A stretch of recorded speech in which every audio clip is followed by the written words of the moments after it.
can always access our pictures, and we can change them, and it'll update and stuff. Well, anyway, we are We're live live. now. We're live now. Let me just Hello. check really quick in the chat. So Montauk is actually with us on stream. So hello Yay. Montauk, hello Slydar, also hello Moji, two new faces I haven't seen before. Welcome to the stream, Nice. everyone. Welcome. Hey guys. Hi. So let me just start off really quick. Hey everyone, welcome to the first Mahjong video podcast. I call it a podcast, but essentially it's just us normally talking over Mahjong. That's basically what it is. True. Anyway, so let me just introduce myself. Hello, my name is Harukatsumi. Please call me Ruka. I'll be the host and moderator for this podcast. And today with me we have teacher Amy. She teaches Japanese, and we call him Montauk, but I think called him Frog King Montauk. Because he came in one day with like frog emotes. I'm not exactly sure. I don't remember how that started, to be honest. And he has frogs in his yard. Yep. He does Hang have out. frogs. Call me in the Montauk, or kingdom. you can call me Gavin, either or. Okay. Okay. Yeah. I'll keep calling you Montauk because that's what I'm used to. But anyway, let me just give a quick rundown as far as how this is going to work. So, I mean, normally just talking between each other, between ourselves, during the Mahjong games. That's fine and all, but I kind of want to try like structures a little bit in like a podcast format. Like we have one theme we talk about, though if we go a little bit far from that theme as we find something interesting to talk about, that's perfectly fine.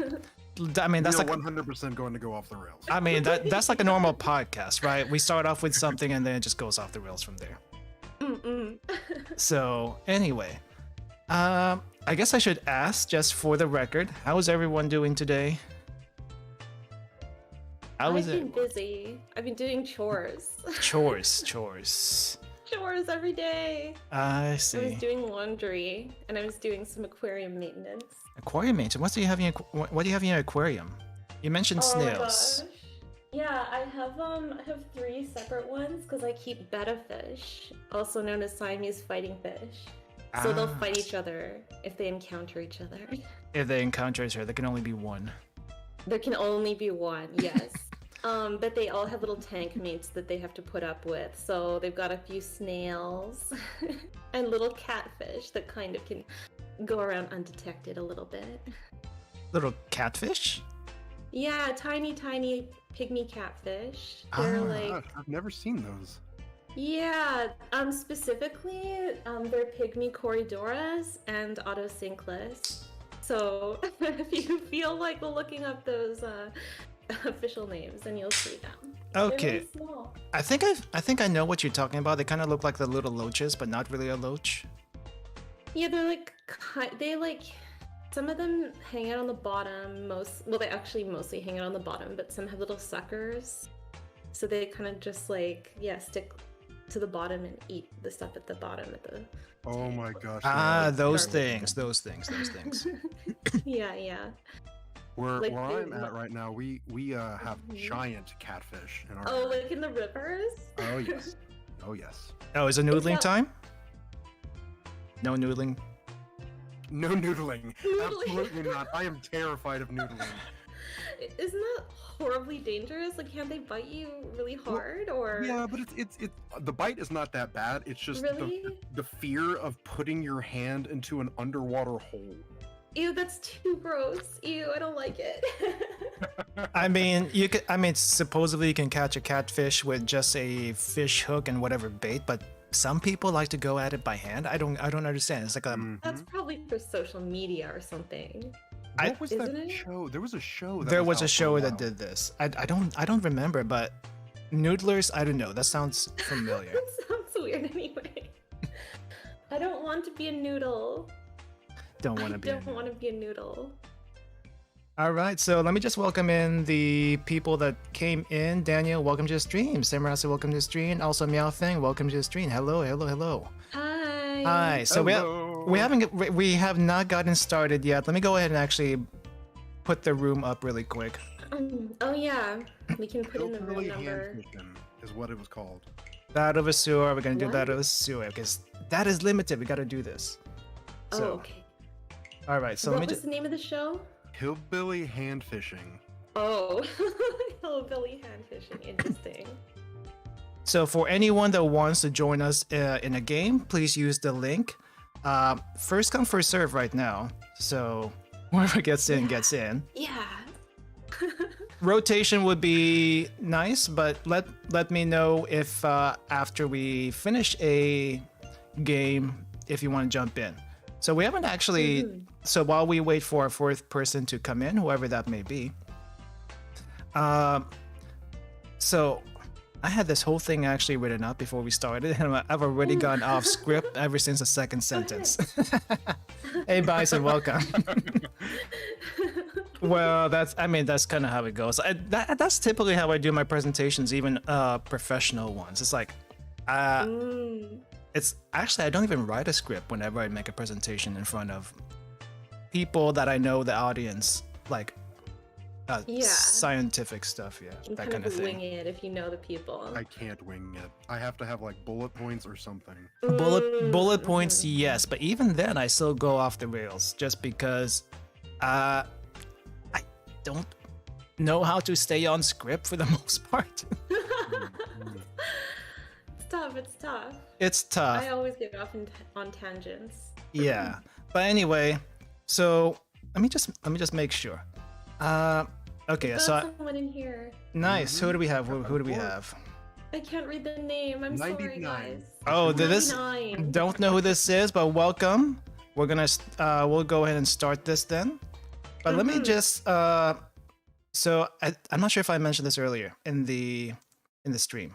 But anyway, so I call this a Mahjong video podcast. It's basically just podcast because MVP podcast. Because if you break down MVP as Mahjong video podcast and say podcast at the end, it's like podcast. Podcast. What is that called when you do? No, it's like ATM machine. Oh yeah, that's Yes. true. ATM machine. I never PIN number. Can you put in your PIN number, please? Do we just constantly do that? I guess so. Yeah. It's kind of ridiculous. I mean, if you don't expand what the acronym stands for, you don't really get what do you call this? You don't really get a sense of what it actually is. Sometimes. Yeah. Sometimes. I Though guess. though I guess if you say ATM, you know it's an ATM, or whatever an ATM might be. But anyway, so today I just kind of want to start with like a topic of beginnings. Now, beginnings is kind of broad, probably very proper for a first theme that we're gonna go with after this. We're debuting. It's a debut podcast stream. So yes. But yeah, so basically what I kind of wanted to do when we do this podcast series is I just kind of want to explore some topics as we do this. But first we're going to be doing beginnings, and then as we get more comfortable and figure out how we want to do this, then we can definitely tackle simple stuff, fun stuff, maybe even complex stuff, depending on how it goes. I dig it. Yeah, that's kind of what I feel like. The Mahjong is just an excuse, to be honest, to play together, to play For with sure. people in Mahjong chat. is where we found each other. Mahjong is sorry. It is our beginnings. This table. It is our beginnings. Yes.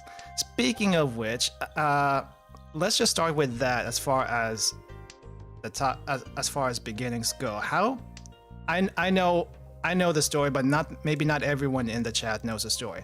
How did you guys get into this Mahjong thing? It's not exactly the one. It's not exactly the thing people would think to, I don't know, get into for the most part. I think.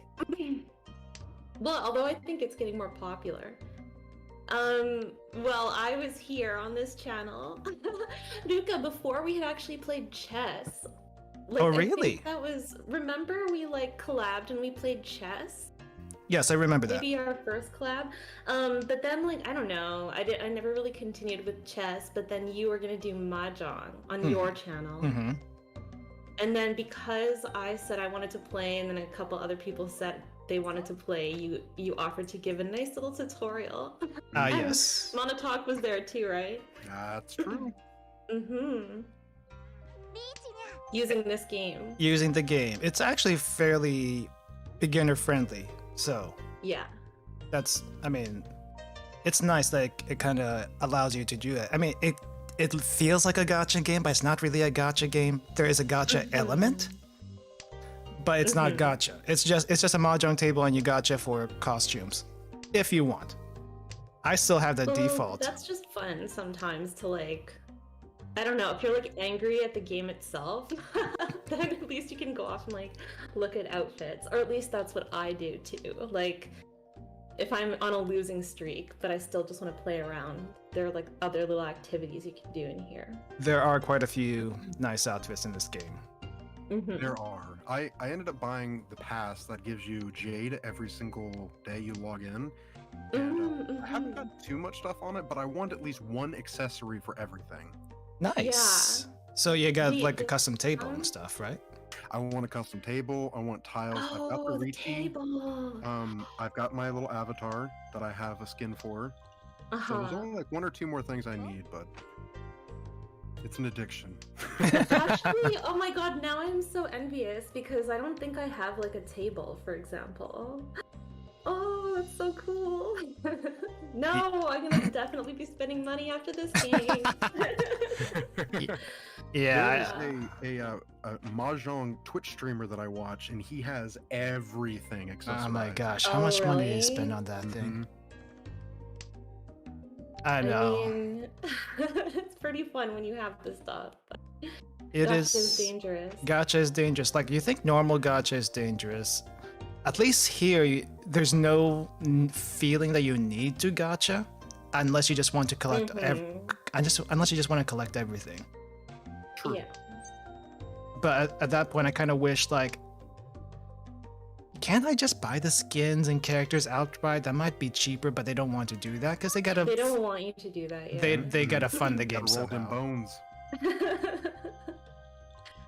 But yeah, This but- game, I love it. yeah. So I mean, I guess Mod Talk also started when you watched me, and then you learned it on your own. No one got a hand there, really. What?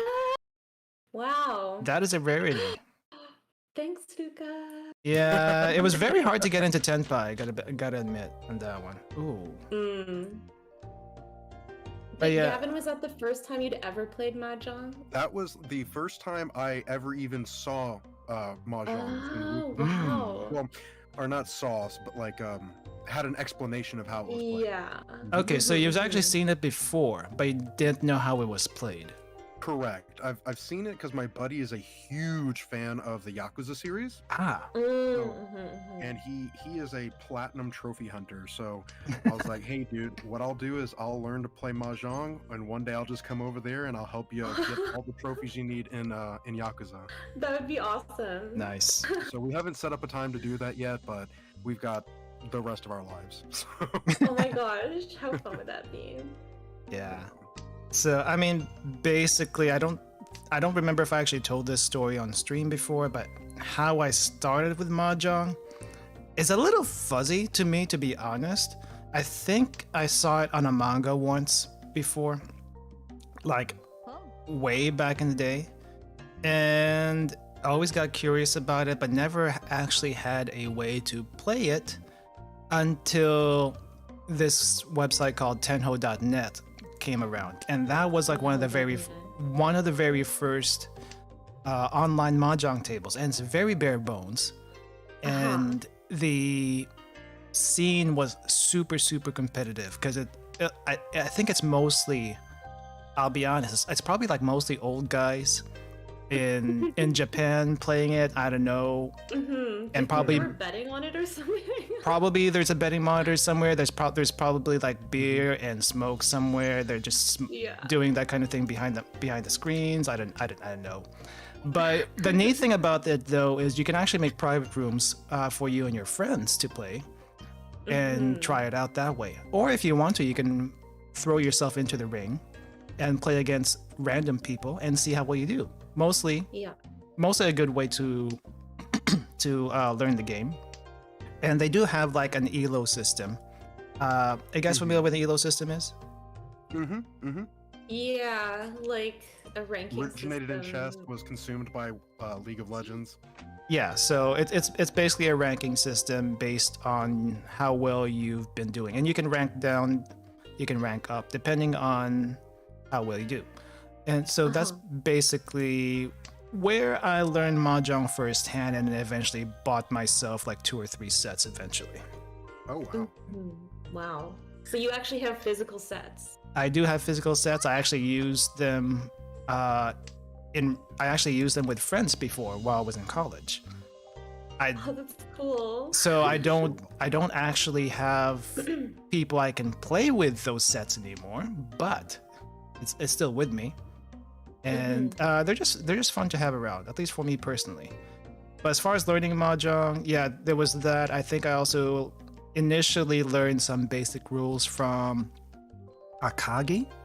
I was just about to bring that up. Yes. Because ever since you recommended that show to me, that was another thing that helped me like delve deeper into the world of Mahjong. Oh really? Oh my god, I still haven't watched it.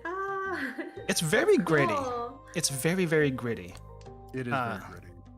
Also very fun. But I mean, I think after the first half of the series, even the first half of the manga series, it just drags. Oh, really? The last couple episodes are very draggy. They're very drawn out. Yeah, so would you care to guess how long that last arc actually took in the manga? Like how long it took, like how many chapters? How many chapters? Yeah, let's just say how.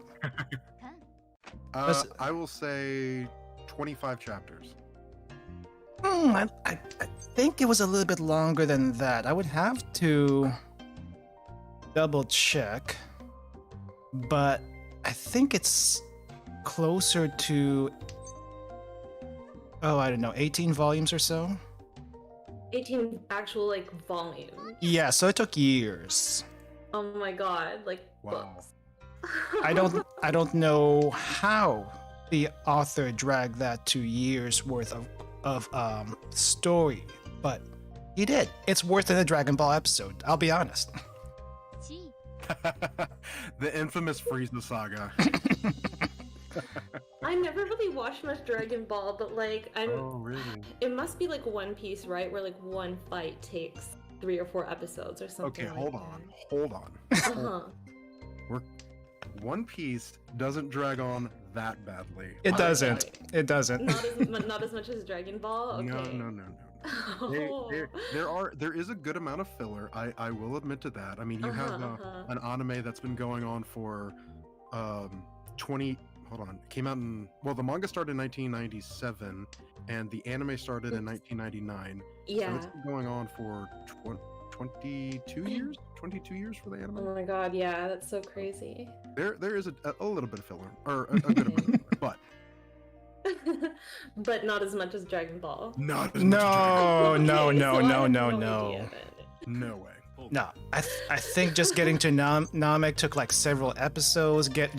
And then once you're actually on Namek, it took like who knows how many more dozens. It's so terrible. It just dragged. Yeah, it just dragged. Oh wow. I'm surprised no one has got a handy yet. Nobody's getting anything. Either we're all super defensive today. That was a bad game. Maybe. Yeah. What did you say just now? Oh, I said that was a bad game for me. Oh. Is my I'm mic just okay? lucky, I think. Yeah, your mic is on. I have a really busted up. Oh, just a sec. I have really busted up earbuds, and I need to replace them. So, and plus, I like probably just like don't hear sometimes. So no, it's not your microphone, it's me hearing badly. So Moji said some anime get through 3 to 4 chapters an episode. Dragon Ball gets through 3 or 4 panels in an episode. That's pretty accurate. That's pretty accurate. At least modern anime. At least modern anime, they try to pace things up a little faster. Just because they're trying to. There's so much different anime to make, and there's so much different content. Though I guess back in the day, the purpose of anime was a little bit different compared to now, where you're actually doing full adaptations. Well, now you're just kind of getting through the whole sort of content as far as I think they call it advertising. I don't know. That might be the case. I mean, like the different ways of broadcasting and everything are like. Well, with the wasn't it with Naruto where they had to? No, it was Bleach, I believe, where they kind of started to deviate from the like original storyline a little bit. Wasn't that because they caught up to the manga? Yeah, they caught up. So I know that happens. Like it's a rat race essentially, just like who's to keep up with each other. Yeah, and that happens more often, I think, than you'd expect. What else happened? Oh, Full Metal Alchemist. Yes, definitely. That happened with Full Metal Alchemist, and that's why they came back and made Brotherhood, because, like, with Full Metal Alchemist, they had to make up the story. They did. I think the way the original Full Metal Alchemist anime ended was nothing like how the Full Metal Alchemist manga was supposed to be. At all. Well, like at the beginning it was. Like at the very beginning, it's really similar. Yeah. And you can like see the same kind of episodes happening, but then very quickly, it just like caught up, I guess. I mean, oh my gosh, is that what's gonna happen with Game of Thrones? Happened with Game of Thrones. They caught up, but now they have to like. What if he finishes it and then the ending is really good, and they're like, time for a reboot? They're not gonna do that. I don't feel like they're gonna do that. Now, keep in mind, It would be too expensive, maybe. Probably. I mean, keep in mind, I've never watched Game of Thrones. Actually, no, I lie. Oh, really? I lie. I watched maybe one episode. No, not one episode. One season. 3 seasons of Game of Thrones. Okay, but was it the first couple of seasons? The first three seasons. The first 3 seasons. Okay. And then it got too depressing for me and I just stopped. Yeah. Spoilers, guys. Ned Stark dies. I'm pretty sure that happens God, in the first season. Yeah, it did.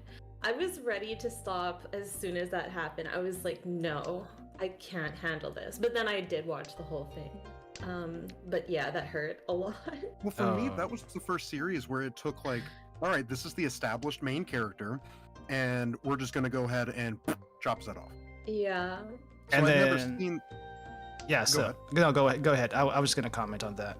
And it's like, and then.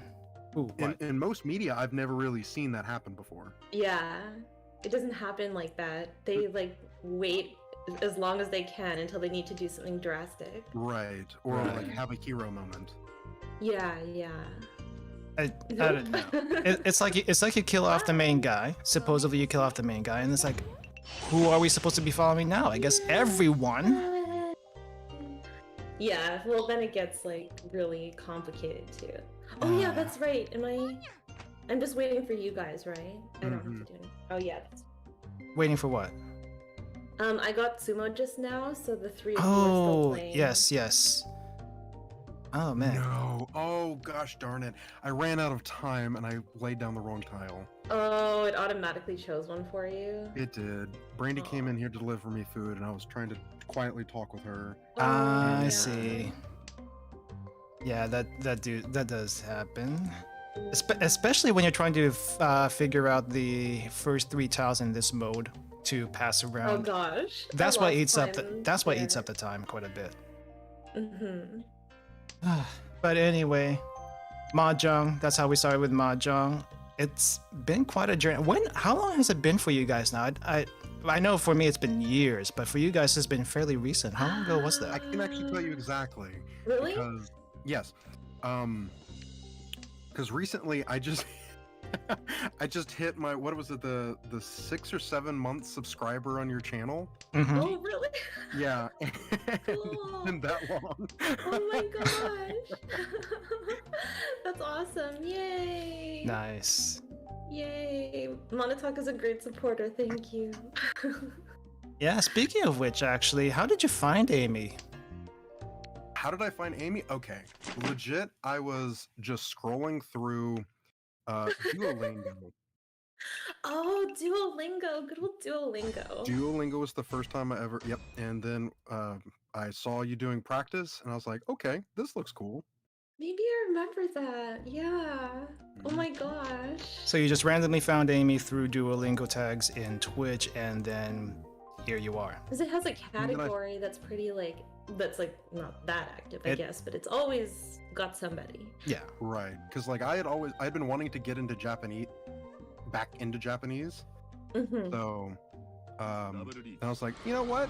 Why not have somebody teach me on Twitch? Twitch is such a good what is the word? Like a there's- resource, I guess. It is Or, a good resource. It's a reservoir for good.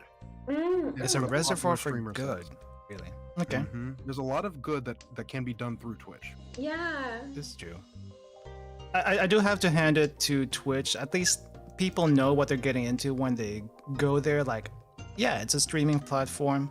And if you want to look for something specific, I guess you can just type it in and like, do I want Duolingo? Do I want something specific? But if you don't even know, like Browse around. if you don't even know, let's say you want to learn Japanese, I guess you can just type in Japanese or something, and then you might find something that way. But if you never heard of Duolingo, how are you gonna find Duolingo? I guess. True. That's true. I don't know. Yeah, that's tricky. And I guess as far as YouTube is concerned, it's tough. I'll be honest. It's tough trying to get people to figure out what you're even doing at this moment. Mm-hmm. It's like people don't come in here unless they know, unless they somehow randomly wander in, which is very, very rare. I'll be honest, but it does happen. Or they find a random announcement saying something's going to happen. So I mean, I get why people like Twitch because there's some visibility. It's not great either, but there is some visibility if you know exactly what you're looking for. Yeah, you can Right. browse. You can browse at least starting with a topic. You don't have to even type anything. You can just find a category or something like that. Yeah. So I mean, along sorry, go ahead. No, I was just gonna say, one of the things that has happened is not to toot you guys' horn too loudly, but both of you actually, Ruka and Teach, y'all are one of the reasons I have started to try to get into streaming. Oh my god, yes! Yeah, I Nice. see you guys putting in the work, and I'm like, you know what? I can do it too. So that's one of the reasons me and my wife have tried to start doing streaming. Yeah. So And I owe that's you so both cool. a big thank Oh my you. gosh, I'm so happy. Well, you're welcome. I need to actually check out your channel at some time. Yeah, I don't think you've mentioned where it was yet. last time that I saw. Right, we were playing Valheim last time. Ah, okay. Oh. We're only trying to do it once a week, just as a fun effort between me and her. Yeah. Yeah, I mean, it does get to be a huge time investment, so I get where you're coming from. It's like it's like I want to do I need to do something else, or want to do something else, but I kind of locked myself into the schedule, so it's like, it does take time. So I'm trying to clear the stuff I'm doing right now, so I can readjust a little bit. 4,000, that's not too bad. 20 fu, jeez. Yeah, and it's only 4,000 too. Always 700. so pathetic. Oh. But Oh, that's awesome. It's a new beginning for Gavin. it's a new beginning for Gavin. But speaking of which, I guess more so on Gavin's experience for now, since it before seeing Amy, did you have any idea what kind of streamer she was? as far Absolutely not. as far No as clue. as far as what she was doing on camera, other than the Duolingo thing, you know. But Well, actually, can you expand on that question one more time? okay, I think I'll be more direct with this question. I Okay. mean, VTubers. Did you have any idea what a VTuber was before you saw Amy? I had a very general idea because some of my friends are into like what are they called? HoloLive. Yeah. Oh, really? Okay. Yeah. So I've seen like some of the popular, like super popular ones, but really no. I didn't really understand VTubers until seeing Amy. And sometimes that happens because like people come in to watch Duolingo, then they're like, "Wait, what is this?" I guess for the normal population, it is quite different, or at least for most people, it's quite different. Mhm. I love the idea of having your own avatar, though. That to Mhm. me is pretty special. Mhm. And Even we if it's usually like make them custom. right. You can be whomever you want to be. It's like it goes along with that age-old saying of the internet. Like on the internet, nobody knows you're a dog. Have y'all ever heard that before? I have heard of that. I've Cute. also seen the pictures of that. You've seen the comic associate? Okay, good. Yes. Oh, okay. Wait, what comic is it? Well, not the comic, but I've seen like Sure. back in the day they called them image macros, not memes. But yes, I've seen Wait, images of image it. macro? What? Have you never heard of that term before? No, I've never been that hip on the internet, you guys. It's- I was there, but I wasn't aware. I think image macros were still being used even around 2005 or so. I don't Okay. exactly remember, but memes Mhm. I think is kind of more recent. I want to say between 2010 to 2015. That's when it started being Yeah, that's being what I used a little feel bit like more. too, but yeah, image macro. Yeah, okay, you guys have to send that to the Discord or something. Oh yeah. I want to see. Oh, On the internet, dog. Nobody knows you're a dog. That's Yes. so cute. Yes. For VTubers, it's the opposite. Because you become a dog. You become a or dog for or some cat people. or something, or a frog. Or a Even frog. So Now- you're saying if I ever did a VTuber avatar, I should do a frog? Yeah. If you want, you can be like Oh they my say, you can be gosh. anything. Yeah. Well, you can transform over time as well. Well, see, like I wanted to, like I've been playing around with the idea, but whenever I met Dr. Toto, I Oh was like, yeah. Mm-hmm. somebody is already a turtle, and like if I were to do that, it would be a turtle because turtles are my favorite animal. Oh, you can be a turtle too. Nah, she's I mean, there's a corner of the frog market. there, Frog market. the yeah. I mean, there's a bunch of variety even with among all the cat girls, among the elves, Mhm. the random dragons and whatnot. Mm. Yeah. And I mean, even if you're just like a normal person like me and Amy, there's still some variety there. We're humans. Look at us. Look how normal We are super normal compared to like Yeah. everyone else. Mm. It's like I'm not even trying to do a character. This is pretty much We're me. both. Look at us both in our like business attire. Or like I'm in business attire and you're wearing like a lab coat. Yeah, So yeah. we're very serious here. And then there's the frog. And then there's the frog with a crown on its head. Yes. King He frog. rules us all. Yeah, so I do find it interesting that before Amy, Montauk really had no idea about VTubers except for the few HoloLive clips. Did you even check out any of the Now HoloLive there you stuff are. before? No, I checked out 0 of their streams. Really? Okay. Yeah. No. To me, it was like this. I just thought of it as like this is just another Japanimation kind of like trend. I was like, okay, it's not going to be that big. Little did I know, it is just a huge pool. Yeah. Because once you see all the indies like us, then you realize how many people are actually streaming. Right. Which honestly didn't start. Well, I mean, there were some before the pandemic started, but I don't think it really took off until that Yeah. actually happened. And No, also, Also, Twitch when inflated super a lot after the pandemic. oh yeah, I Oh think yeah. I think mhm. also when Hololive started becoming bigger, that's when it started. Also, that's what I want. That's what I want to say. Because I mean, it was always pretty big in Japan for I think since at least 2016, 2017. That's when it first actually Is started that when getting big. Kizuna I I came out? I honestly don't remember the Or maybe that actual. was before. I don't remember the actual time Kizuna came out, but she first made it popular. But streaming really wasn't a thing before, so there was that. I'm just gonna Google her to see. 99. 2016. Wait, who? Okay, I didn't actually see who won that round. Who won the I round? did. Me. Yeah, Chief won. I got second. You got third, and 99 got fourth. And All then I right, got nice, nice. Was that Does 99? anyone want to join? Does anyone else want to join? Miaofeng, was that you? Was that you? 99. All Life started in 2015. I feel like I don't feel no that No, it's no 2017. that 2015 doesn't sound right because Hololive came after Kizunai, yes.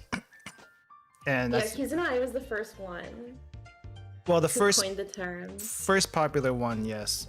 Or Yeah, the sure. first popular Bison, come one. in, come in. Let me get the link again. Let me get the link again.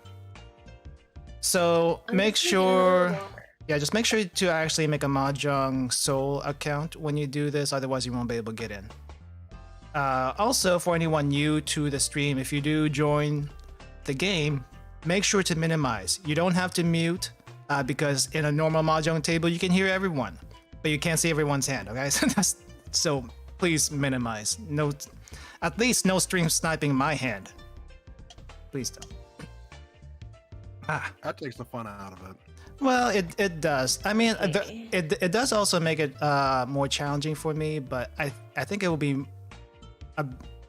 a more fair game for everyone if we were all on the same level, you know. But that's just me. Thank you for playing 99. Well, thank you again. But so Ruka, what made you get into streaming? Geez. So actually, maybe. Well, streaming itself, I never actually wanted to be a streamer itself because I hate being the center of attention. I say that I'm doing this right now. And I mean, but it's different. That's the power of VTubing. it is. The thing is, so I guess I need to back up a little bit first before I explain that.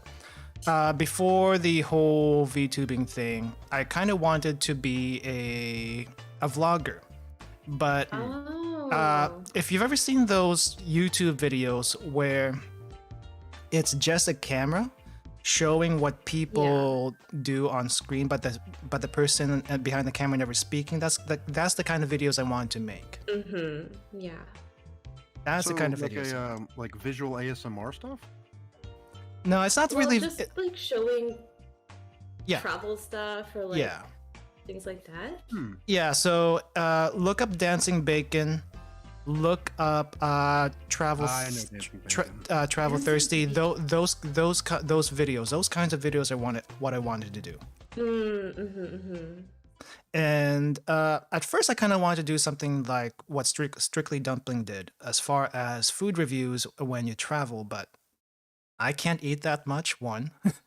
And I don't like being in front of the camera. I don't like getting pictures taken of myself. I don't like showing up in front of camera. I like taking pictures. I like doing videos. I like what do you call this? Filming videos, but I don't like being in front of the camera. Yeah. Unless I have to. Or to prove, yes, I was here. That kind of thing. Okay, yeah. Yeah, exactly. Me too, me too. It's like Every in I'm the trip, total it's opposite. like I am a one. slut Oh, for the really? camera. That's awesome. so yeah, it's like there's people who like will take selfies of themselves all the time, you know. I just never got into that. I don't also, I mean there's a bit of a privacy issue also for me. Like I'm typically a very private person to begin with, so Mhm. keep just trying to keep everything on down low, but I do like to share stuff that I experienced. So that's kind of what I wanted to do. And Bison, don't worry about the noob part. The best way to learn is to actually play the game and lose a few matches. Seriously. Yeah. Seriously, that's the best way to learn. Then you see what That's happens. realistic expectations there, Ruka. Yeah. No, I mean, if you win a game, can you and don't know how you won? Can you really say you learned anything? Who knows? Yeah. Unless you need to actually see knew what you were other doing. people are doing as well. Yeah. So I guess it helps to see. Well, you can't really see the entire game, even as a spectator, because it's a little difficult in this format. Unless I think you were friends with me and then you can do the spectate, but I don't really know how the spectate mode works. So Oh yeah. I haven't tried it either. I haven't tried it. Mhm. So maybe if we have two people that want to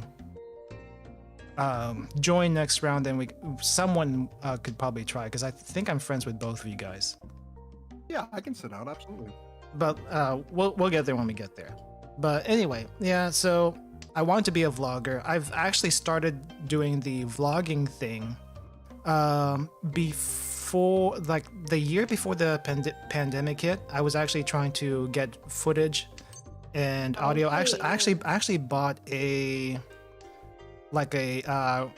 recorder, so I can get and the what do you call this? The lapel mic thing.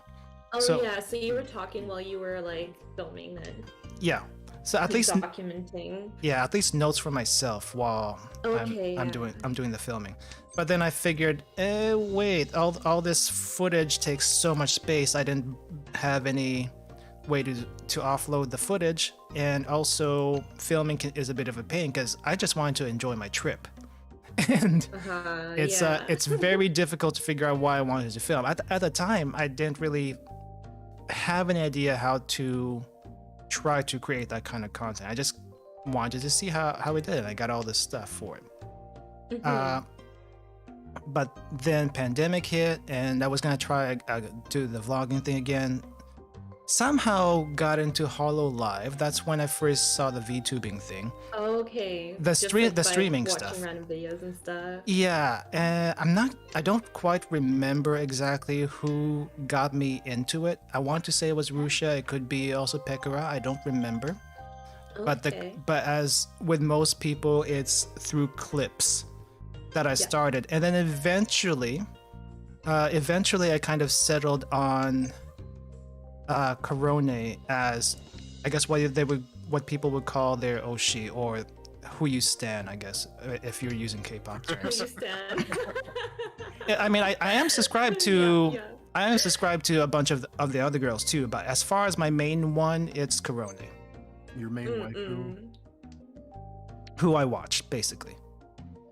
And I mean, I don't know if you guys have seen any Korone stuff. She's really bubbly, She's a- really easily. She's also she's basically like a dog. I mean, she is a dog as far She's as a dog girl. she's a dog girl, Little but Mimi. her actual persona, the way she behaves, is kind of like a dog, like boundless energy kind of thing. Okay, yeah. Is that the Boca Boca person? Yes, Ikambokum. Ikambo. Yep. Ikambokum. Ikambokum. Yeah, I Because remember. she was doing a playthrough of Banjo Kazooie, I believe it was. She was, yes. Mhm. She is actually quite infamous for her endurance streams. And when I say endurance streams, I'm not talking like just 6-8 hours. I'm talking like 12, 20 hours. Oh my god. Ah. Wow. So Yeah. she was infamous for has that. Tons of energy, like stored up within her. Yeah, and she can keep it up pretty much for almost that entire time. Mhm. Now, granted, she's actually not one of the best gamers. Let's just be perfectly Okay, honest yeah. about that, because she definitely gets stuck on some things you would think would be easy, though in hindsight can be kind of unfair if you actually play the game yourself. Yeah, But yeah. you wouldn't expect to be stuck in the same spot for over 10 hours straight, right? No. I Uh, don't know. Then I would give up maybe. I don't know. Okay, Yeah. fair enough. It could like yeah, I can see that happening now. Yeah, I think there was like I think the her infamous stream regarding that would be Dragon Slayer.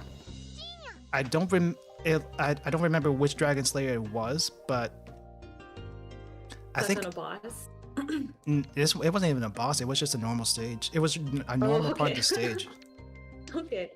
which That let's happens. I mean, I think it was like one of those old games where the design is made to really frustrate the player or something, and there's no checkpoints, Yeah. no saving. It's meant to be done in one playthrough. If you actually did everything perfectly in one playthrough, I think it would only take 20 minutes tops. Okay. She took over 20 hours. Oh god. And she had to use a code for extra lives just to be able to get through that.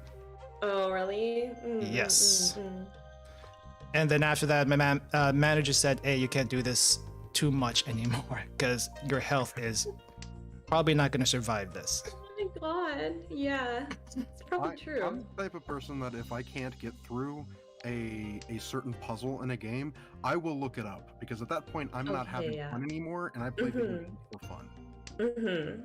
It's Me too. I don't know. I'm kind of stubborn sometimes, so I what do you call this? I'm it depends. It depends for me.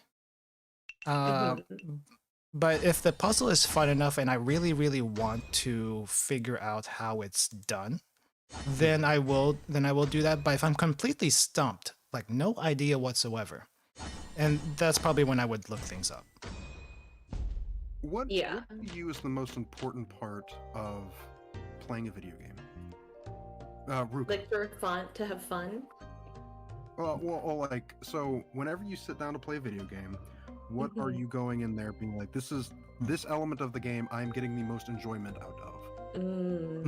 Gameplay usually, though. Okay. Gameplay for, first and foremost for me. Art would be second. The art style and how well the art style goes together with the game itself is a lot of the reason probably I would probably buy it. I think that's one of the things I look as at. a collector's item almost. Collectors, not really collectors items. Like, like an is art piece or this something. nice to look at? If it's an intentionally trashy game, but it plays well, I might even consider it. But if it looks really nice and plays really, really bad, I would not even buy it. Okay. Like some AAA titles that people like, but I do not like. I'm not gonna name any specific ones. Yeah. But it's that kind of thing. Mm-hmm. Like there's some really popular mainstream games that a lot of people like just because it's a well-known title, but gameplay wise doesn't offer me anything I enjoy, so I would not even get it to begin with. Mm-hmm. It's probably why I'm so addicted to the Atelier series, even though it's fairly low-key as far as series title is concerned. But that's another story for another time. Yeah, because I'd never heard of that series before. You talked about it. Yeah, actually, or maybe I've heard of them. I had heard of them, I think, but not played them before. Yeah, I think before Ryza came out, which is like the most recent arc of the series, I think it's like game 21. I think. Oh, what? Wow. Yeah, it's fairly long run. I want to say it started early 2000s, but Okay, wow. I don't think we got anything until maybe the 8th or 9th game stateside. Okay. I think the first Atelier game stateside with the Iris series, I may have played a little bit of one of them, but at the time I didn't know anything about it and didn't really play through that. The first Atelier game that I've actually played and didn't realize it was one was called Manakameya. Now there's no Atelier in the actual name, but it is Mhm. a mainline game Okay. for that series. And that one is just a good classic game that's mostly JRPG, but it also has some of the things that make a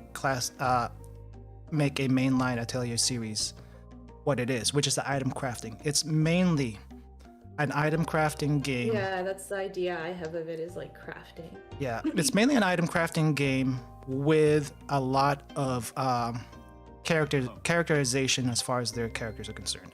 Okay, yeah. Like, there's no really overarching story within the game itself, as far as like a big bad like you would have in the Final Fantasy series or Dragon Quest, that kind of thing. But it's mainly slice of life. Like, let's just take Mana Khmer for example. It is, the basic of the story is you are going through school. You're going through alchemy school. Now, behind that alchemy school thing is your main character has a bunch of mysteries behind them. So there is a little bit of that, but there's no like anyone particularly that's like you're trying to go after throughout the entire game. Now, there's going to be some characters depending on the story that might get in your way, but it's not like, oh hey, Sephiroth is here, we should probably chase after him. No, there's not that kind of thing. You're just pretty much at school you're just at school the entire time, doing your classes. Various like things happen in your daily life. Yeah, and you're basically just doing classes. Basically, it's like there are actual credits in the game you have to earn. Oh really? Yes. You have to actually get grades in the game to be able to progress. So it's kind of like Persona. Kind of, except Persona. Oh, yeah. Actually, no, you're right. It's kind of like Persona, except Persona is Persona the way we know Persona right now did not start until Persona 3. Persona 1 and Persona 2 were typical JRPGs, more modeled after its mainline predecessor, Shin Megami Tensei, which is more, what do you call this? About demons, angels, that kind of thing. Your own destiny, that kind of thing. Okay. So Yeah. this whole school thing where you take quizzes and stuff is a more recent development? It's just for that series. So Just for Persona. Well, you mean like no, for Persona? No, for Persona, I think it actually, no, that's always been a thing. It's always been a school thing. Oh, okay, yeah. Yeah, but the What music. freaked me out about Persona the most was which one was it where they put their guns to the head and 3. they pulled the trigger and that's how they unlocked the Persona? 3. That was That 3. was 3? Oh my Oh god. my gosh, that's so gruesome. Like, It's that would gruesome. not fly in today's society. Yeah. Well, I mean, it got localized, and they very God. specifically though mention in the game itself that it's not an actual gun. There are no bullets there. They probably have to like disclaim. That's the disclaimer they have to put before it, yeah. Well, it's a display. It's a very specific. I mean, they do mention it. I think it's both in Japanese and English, as far as the explanation. yeah. As far as the explanation is concerned, because they do. I think making the game, they knew someone's probably gonna try to do this. So Oh my God. we need to explain it very, very specifically that this is not an actual gun. It looks like one, and that's the thought-provoking mental image, I guess. Creepy. I don't know why. What happened? Sambaima? I didn't even realize Who- what I was doing. Montauk just got one shot. What the heck happened here? I didn't even realize it was 11? like that. I was just collecting things as I went. That's a lot of Dora. That's 9 Oh Dora. my gosh, Montauk, I'm so sorry. Oh my gosh. Oh, I haven't seen this in like 2 weeks. No, 3 Wow, weeks. I haven't done this before. Well, maybe, I don't know. Like, No, this is I don't think you've ever pretty knocked anyone like this exciting. before. Since we didn't get it to a full game, Bison, if you want to keep going, feel free to. Feel free to. And if anyone else in chat wants to join us for another game, let me know. I can, like, step out or something like that. So Oh, here's okay. Bison. here's the link. But yeah, let me know if anyone else wants to jump in. Gotta back out for a second. Ooh, Okay, well, I'm thank on a you. roll today, guys. Thank you for playing with us, Bison. Thank you. Thank you, Bison. I hope you learned something, even Thank you, though thank it's you. even though there wasn't really much that could have gone there. What was that? This just a second round? Was that the second round? I think it was the second round. Second or third. It was very short. Because I won 2 in a row, and the second one was just so valuable. It was. No, and did I? No, wait. Never mind. I don't even remember how many rounds it was. yeah, like as mentioned before, the Mahjong is just a backdrop to everything. We're just kind of talking, Yeah. and somehow I was just like trying to collect triplets here. we're all playing automatically at this point. Yeah. Like, if we were actually super hyper, what do you call this? Focused on this, maybe we would try more. Like, if there was a bet on the line, maybe maybe we would be trying everything we can to distract each other. Oh my gosh. But If yeah. there was a bet on the line, I would 100% be stream sniping then. Oh my yeah, gosh. It's a little bit impossible.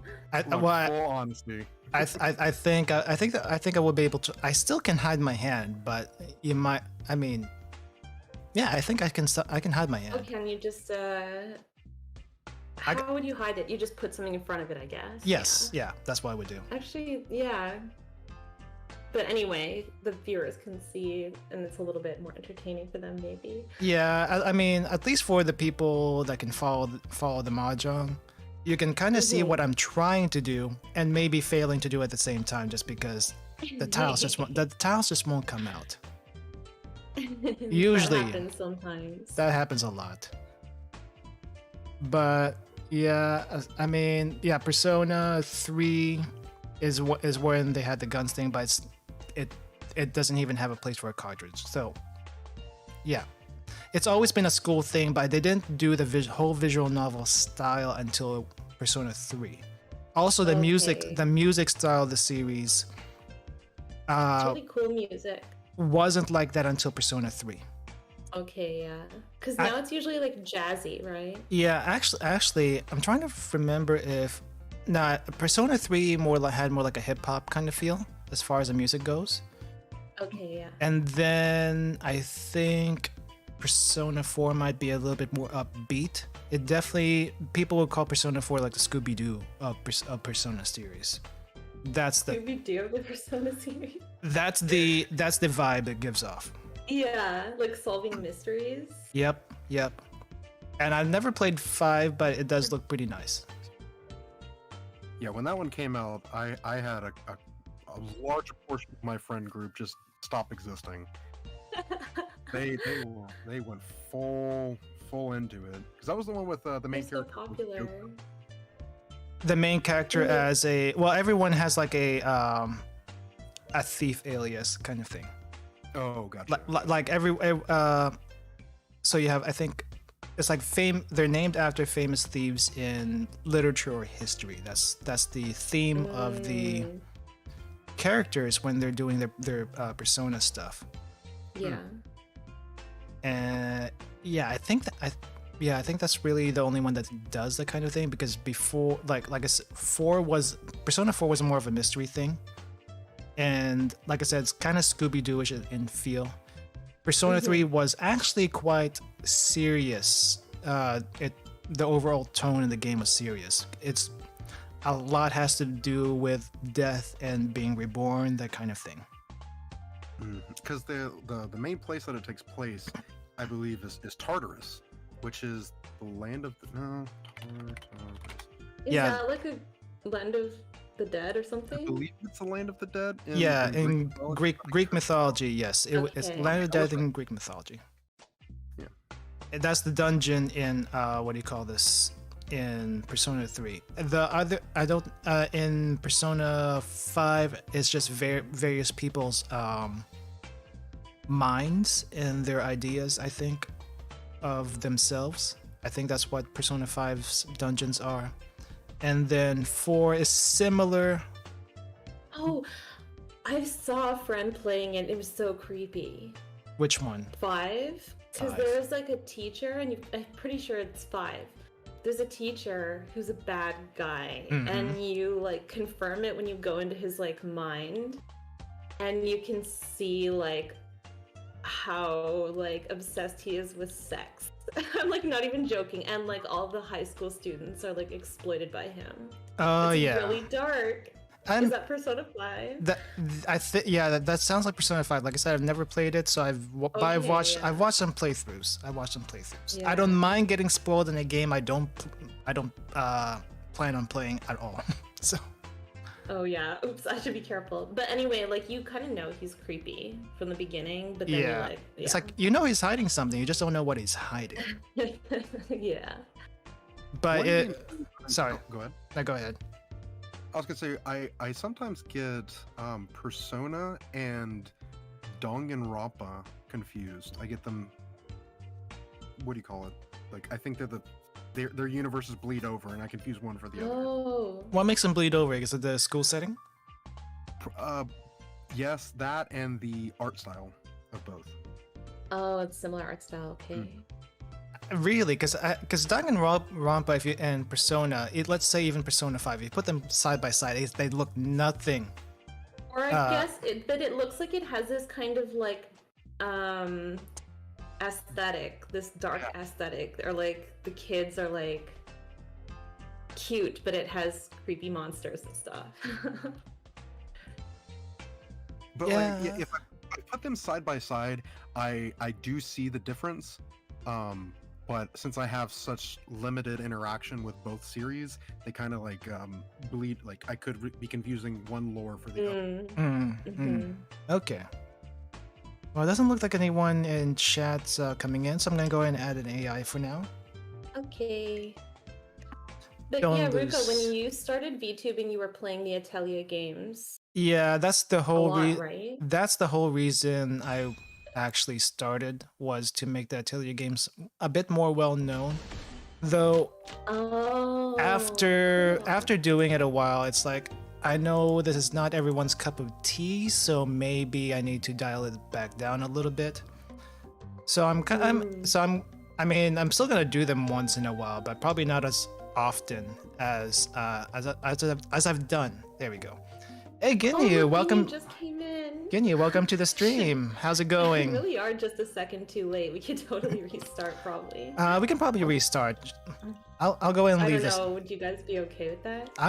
We just started. Yeah. We just started. It was Let's like go. nothing. Yeah. While we get, I'm going yeah, to go go ahead. grab a second drink. Oh yeah. Go I ahead. probably should actually drink water, because I think this alcohol is not doing my throat any favors. Oh, I have to agree to this. Whoops, sorry guys. There, we'll return to the lobby. Oh, I guess I have to rejoin the room. Oh no, Ruka's Are dying. you okay, Ruka? Oh, my mic was open. Sorry. I usually mute that, but no, it's just I think I just haven't learned how to clear my throat properly, and things usually get stuck there. And I do so many things whenever I talk. I forget to breathe. I forget to regulate what the moisture in my mouth, for lack of a better term. Yeah, I forget to do a lot of things when I keep talking. Yeah, forget to breathe. That's a big one, and that's also a big reason why I dry up so quickly. Oh my gosh. Breathe, Ruka, breathe. I'm running. You're right back, real quick. Okay. Let's we have to wait until a little bit for Montauk before we get started here. Oh, yeah. Yeah, Thank you. Yeah, we're trying to. Oh crap! I knew I forgot something. Hold on, What? I need this message. I was gonna pin this message at the start of the Oh yeah. of the stream. I wrote it out and everything, but I forgot to pin it. Oh, there, I see it. Welcome to the Mahjong video podcast. Okay. Yay. Feel free to join the conversation, play Mahjong with us. Yeah. So right now our topic is beginnings. It's going to be a topic for the entire stream, and we're just discussing various beginnings and whatever the heck comes from that, basically. But yeah, okay, Like you're back. Ruka's beginning with the Atelier series. Oh as a yeah, VTuber. teleseries VTuber. And honestly, I forgot where we are now. But Well, when was that? which When was one? what? When did you start VTubing? So VTubing itself. Hey, Hayden Senpai, welcome to the stream. Hi, Hayden Senpai. So as far as VTubing itself, I started in September. Oh, September. Yeah. You're So my senpai. I mean, like mid September. At first, I didn't realize how many indies were already around. I noticed quite a few, but I didn't. I mean, there was some names back then that are probably not around anymore. But yeah, I mean, I don't know what chat's experience with VTubers are in general. Like, what got you guys interested in VTubers? How did you guys even fall into this rabbit hole? For some people that fall into the rabbit hole, we only go as far as being fans and never have thoughts about streaming ourselves. But for some crazy reason, one or another, some of us actually became streamers, or at least started doing things related to VTubing, maybe not streaming in general. Like joining VTuber Twitter. VTuber Twitter, which honestly, Oh my god. I mean, VTuber Twitter is a whole thing that I didn't even realize was a thing. Can I Well, say when you started, how did you? Oh, sorry. Oh yes, please go ahead. All right, so I just recently got a Twitter. Okay. Yeah, And yeah. Nothing but VTuber stuff, because the stuff that I am like associated with is it shows you like recommendations and such. Yeah. Oh my god. The drama. Oh my god. It's so unnecessary. I don't even scroll through my timeline because of most of that stuff. I'll be honest, I hardly scroll through my timeline these days. When I first started, yes, I would. But I just don't. The only things I scroll through are the people I personally have notifications on. Okay, That's yeah. it. I mean, I get sucked into reading a long thread every once in a while, I have to admit. And then I'm like, no, Amy, you have to stop. Close this. But as long as you're just reading, you don't usually get tangled up in it. So. Yeah, usually. I actually got burned one time by joining into a conversation, but Oh my gosh. yeah, that was actually a pretty traumatic experience for me. So I'm not doing that again. Oh my god, really? Well, the thing is, it's not so much the people involved that were scary. It's the followers of those people involved. Oh yeah. That is the worst. Have you heard of Minecraft stands? I've heard of Minecraft, but I didn't even realize it was Minecraft stands.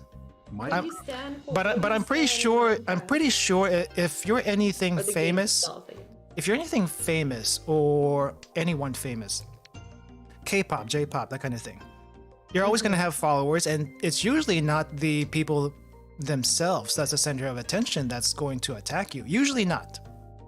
But the fans. The fans and stands. So the reason to bring up the Minecraft stands is because there's a subreddit called Livestream Fails, and it's oh, you've heard of Livestream Fails? No, but I can see where this is gonna be like sad for people. Okay. Oh yeah. Oh my gosh. So it's one of those subreddits where even though it says live stream fails, it's like a compilation where it's like good stuff and like the failure live stream. And one of the things is like the people that get in there, man, they just get so passionate about certain streamers, and if one streamer says something that offends another streamer, and like that little army of their following. Army, oh my gosh, yeah. So they're like just people who watch streamers stream Minecraft. So they're like the stands of the streamers, I guess. Right. I think the big Minecraft streamer right now is named. Is it Dream? No idea. I don't keep up with these people. Yeah, he's Ooh, got I'm on attack. 20. Yeah, it wasn't that much. I should. Yeah, it's only got 2,000 points, but he has like 40 million subscribers on YouTube. Oh wow. It's Wow. ridiculous, dude. Wow, Yeah. wow. And you say one thing bad about him, and like your Oh Twitter. my gosh, scary. They can be pretty You can get scary. canceled right away. I don't know. Some people just don't have any chill. Mhm.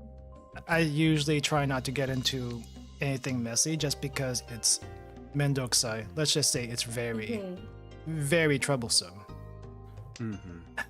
So When it it's comes like, to social media, I try to be as positive as I can. Mhm. in That's all of my good. posts or comments on other people's stuff, but yeah, because it'll wear you down just mentally. Yeah. Like, it's so easy to get really angry, and then you like look away from your phone for a sec, and you're like, why am I so angry right now?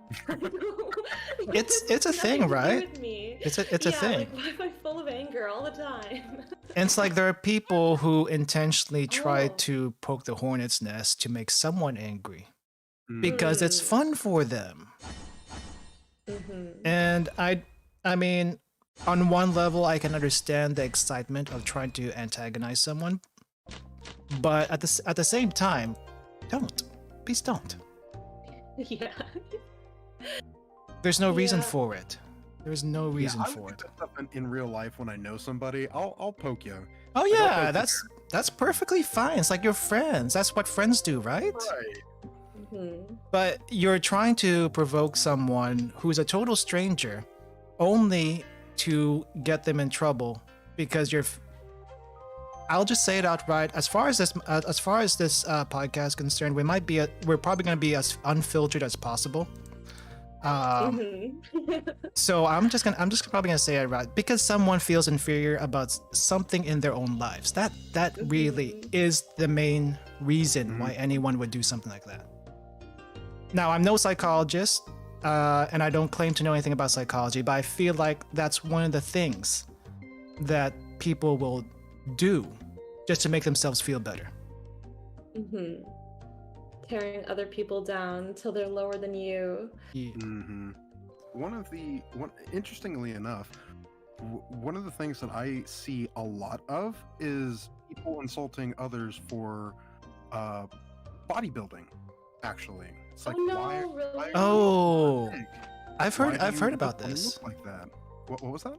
I've heard about this. Like in the bodybuilding circles, it's like your muscles don't look that great. Or you're not lifting enough, or something like that. I guess I don't know.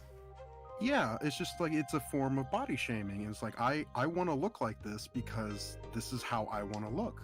Mhm. My ideal self, you know. So, that's one of the reasons I try to keep my mouth shut on social media. It's like that's you Oh my being- gosh. Oh yeah. There's So critics of everything. yeah. So I mean, I guess just for background, if I don't think Montauk's ever mentioned this, but for background, Montauk actually does some bodybuilding on the side. I don't know if I don't know if you're trying to get into competition or this is just a hobby. I don't know that So, much. The two areas. Okay, so whenever I explain this, oh God, this is so much fun. Okay, so it's like subscribing to a school of kung fu, okay, or like Brazilian jiu-jitsu, or boxing. Okay, that's like how like some of these can be categorized. I do strongman and I do powerlifting. Okay. A little bit of Olympic lifting. I'm trying to get that in there, but my main goal is I want to be able to participate in my city here. There's a strongman competition every year, and my that's goal is to cool. finally be able to participate in one. Ooh. So That's strongman. cool that it's in your city every year. So a strongman Well, competition is eventually what you want to work up to. I probably at the local level. Mm. I don't know if I'd ever do a national level or international level, just because like I do this because it's fun for me. I Right. don't do it for the Uh-huh. competition factor. Like whenever I Yeah. go to the competition that's here in my town, it's going to be me and a bunch of buddies like competing against each other. Nice. If I go to like a big national competition, it's a bunch of meatheads like fighting against like, I'm gonna get more points. Oh my gosh, yeah. trying to prove themselves. Right. Like when I step up underneath the barbell, I've got nothing to prove to anybody but myself. Right. Yeah, that's awesome.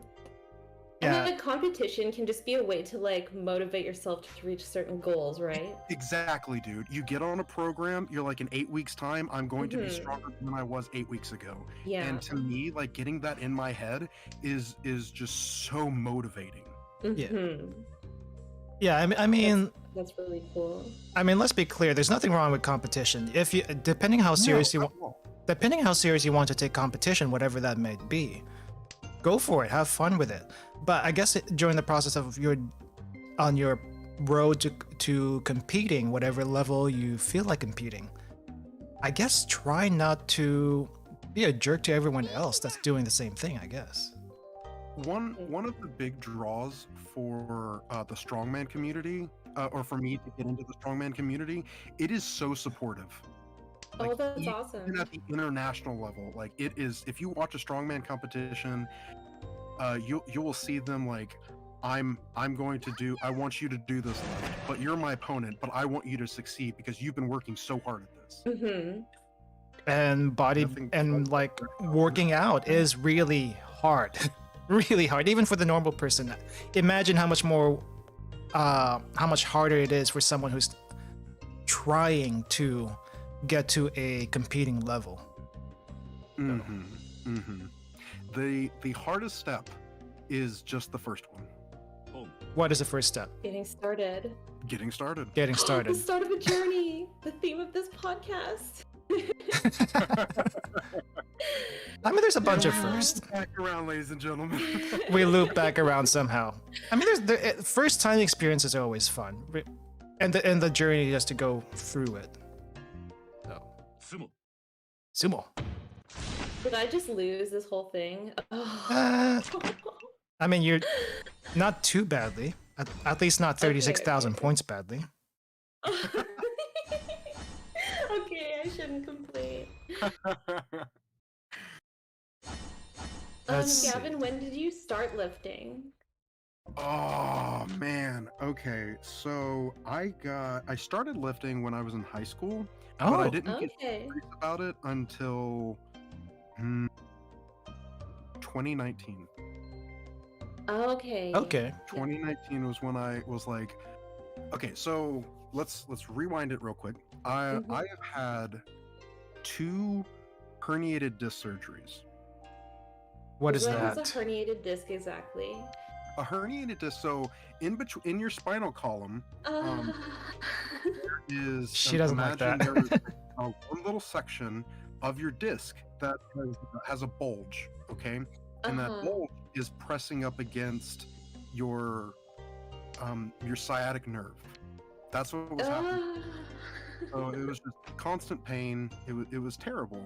I couldn't bend over. I couldn't lift anything heavy.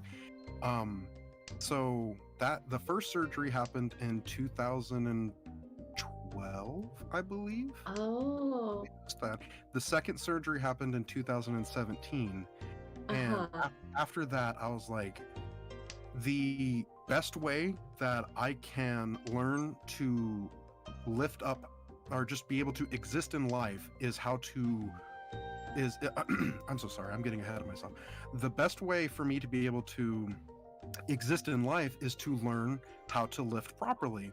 What better way to do that than at a powerlifting gym? Wow. It makes sense, but it's also counterintuitive. But like, then you're like, but maybe that's why it makes sense, you know? So what I did is I hired a personal trainer for about 4 weeks. I learned all of the main lifts, the deadlift, the overhead press, the bench press, and the squat. And ever since then, I was like, well, whenever I have these little injuries, I don't overreact anymore. I just let my body heal, and I know that I'm going to be okay. Because that's one of the big things that people get psyched out about is I now have an injury. My lifting career is over. Yeah. It won't be if you rest. In lifting. Wow. So like, that's actually a really inspirational story, Gavin. Oh my gosh. It's so cool to like. I don't know. We never think about our backs, I guess, or I mean, we think about them now because we all have bad posture.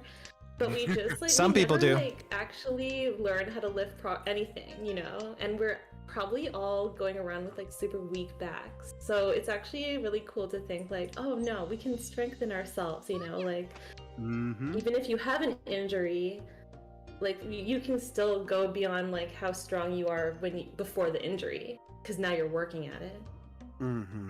Yeah. My back is nowhere near as what's the word I'm looking for? Because I've taken the slow process, I've gotten to the point where I have a correct back posture now. Okay, yeah. Like I've overcome my injuries. And, yeah. Wow, that's awesome. Yeah, it's not very often I can be proud of myself, but this is one of those situations where I am proud of myself for doing this. Yeah, good for you. Thank you. Yeah, as far as And now here you are. and now here you are. Strong man. Have you done a competition yet? Just curious. I have not. I have volunteered at quite a few competitions and helped out there, but that is the extent of my involvement in competitions. That's why next year is so important, because not only am I doing the strongman, well, I'll talk about that later. That's why next year is so important to me, is because I want to be able to participate in a competition. Are there certain requirements you have to meet or something? No, anybody. You have to fill out a certain form. That's it. You have to be. What is it? I think it's called USS, United States Strongman. And in that, as long as you're registered in an area, you can compete. Okay. Yeah, and there's definitely different levels to it. So like, there's beginner, there's more advanced, and then there's master. Master, like 50 years and older. Okay. Oh, okay. So there's actually age-based. age-based. Well, it can be, yeah. So like in certain areas. Oh my gosh. I actually don't want to talk about this just yet because I don't want to give incorrect information. Sure. Okay. Sure, that's fine. Yeah. All right. Well, at least you're working towards that now, and good luck to you in the future when you actually do compete. Yeah, you can do it. You can do it. You guys are coming along with my trip, so I've been posting videos. And I'm going to be posting a bunch of videos on all of this, so you guys get to see it as well as I do it. Yeah, that's awesome. Put it on YouTube or something. Show your lifting journey. Is there like a Twitch category for working out or something like that? I don't know. Must be. There has to be. Who was holding? Who? You were holding the red. Ruka. That explains a lot. We're both just hanging on. Well, I wasn't gonna give it up. That's too good. Yeah, me either. But okay, so I guess going back a little bit, I don't think we've ever heard of Amy's reason for going. Origin story. Your origin stories. How did you get started with all this VTubing stuff? Oh my gosh. It's because actually I had made YouTube videos in the past. When I was an assistant language teacher in Japan, I had made like a couple little videos to help students prepare for this interview exam that's really popular in Japan. And then like when I was teaching here in Canada, I had made a few random YouTube videos too. And I was like making just, I don't know, I wanted like to have a passive income of some kind, you know, like. Okay, so you went into this trying to make money. Yeah. So like I was already teaching, but I knew I didn't want to be in the classroom forever, laboring away every day. And so a lot of teachers, I feel, because I just knew a lot of teachers, I guess, but a lot of teachers do post educational content these days as like a side hustle. That makes sense. Makes sense. Yeah, but I had never showed my face really. Actually, okay, no, that's a lie. I had a few videos. They're gone now. You cannot find them. I won't try They're on a to. different channel. Wasn't yeah. trying to. They're gone. But I made a few that have my face because you know, like it's just like common knowledge, I guess, that it's better to have a face on screen. Yeah. Or at least for like, I don't know, if you want to get the average viewer. But I didn't really like that. It was like really labor intensive to film myself, so I kind of gave up. And then I just kind of continued teaching as I was. But then when COVID happened, I started having to teach from home anyway. And that was not as nice as teaching in the classroom. It wasn't terrible or anything, I guess, but like it wasn't what I was used to. And I was kind of like, like right now I don't really need a lot of income because at that time I had lots of savings still. They're going away now. But anyway, but I knew I had time. So I decided to try streaming. And actually, I streamed maybe like a couple of times with my face, again on a different channel, and you'll never see those again. But somehow I found out that VTubing existed, and it must have just been such a random thing. I think it might have been like just from watching way too much YouTube, and I came across clips, you know? And I never really watched a lot of Hololive stuff, and I didn't really watch a lot of live streams. I mostly just watched random clips on YouTube because that was where I was usually getting my content. I didn't watch Twitch before. But when I found out how VTubers are made, then I thought, like, what if I can just make my own stuff and not spend any money? And if I can, then like I'm gonna try. And I know like a lot of VTubers try live 2D and kind of give up, and I like almost gave up too.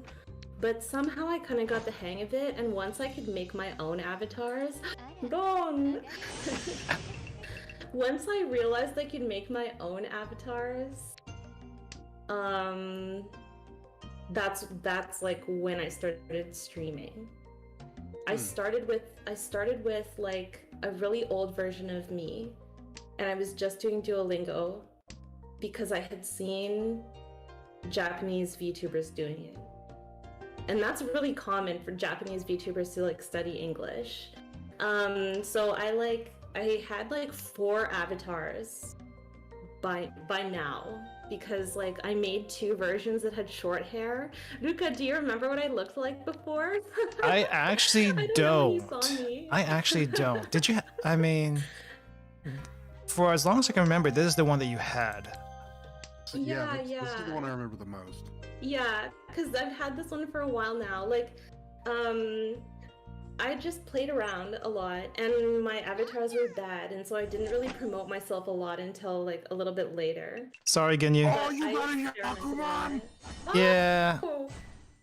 I wasn't sure if I was giving a red flag when I pawned those 2 dragons, but yeah, sorry about that. Oh my gosh! Oh, you got the big 3 dragons, dude. Nice. Congrats. Wow! Nice. Do you want to try again, Ginyu? You're more than welcome to. Yeah. Get them points back, bro. Oh my god, that was brutal. Yeah. But yeah, I think streaming for me was like secondary to live 2D stuff because I wanted to make money. Again, oh my god, I didn't realize until now.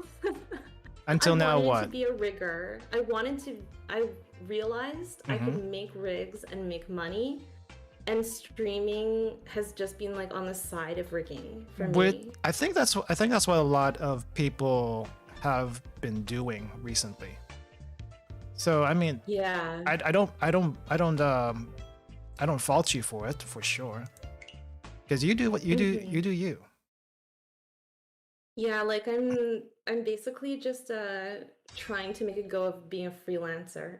If I have to, I can go back to classroom teaching. Gotcha. But actually teaching for me is hard because like my mood fluctuates a lot, which I'm working on. Like I'm not afraid to say, I guess, with like medication and everything.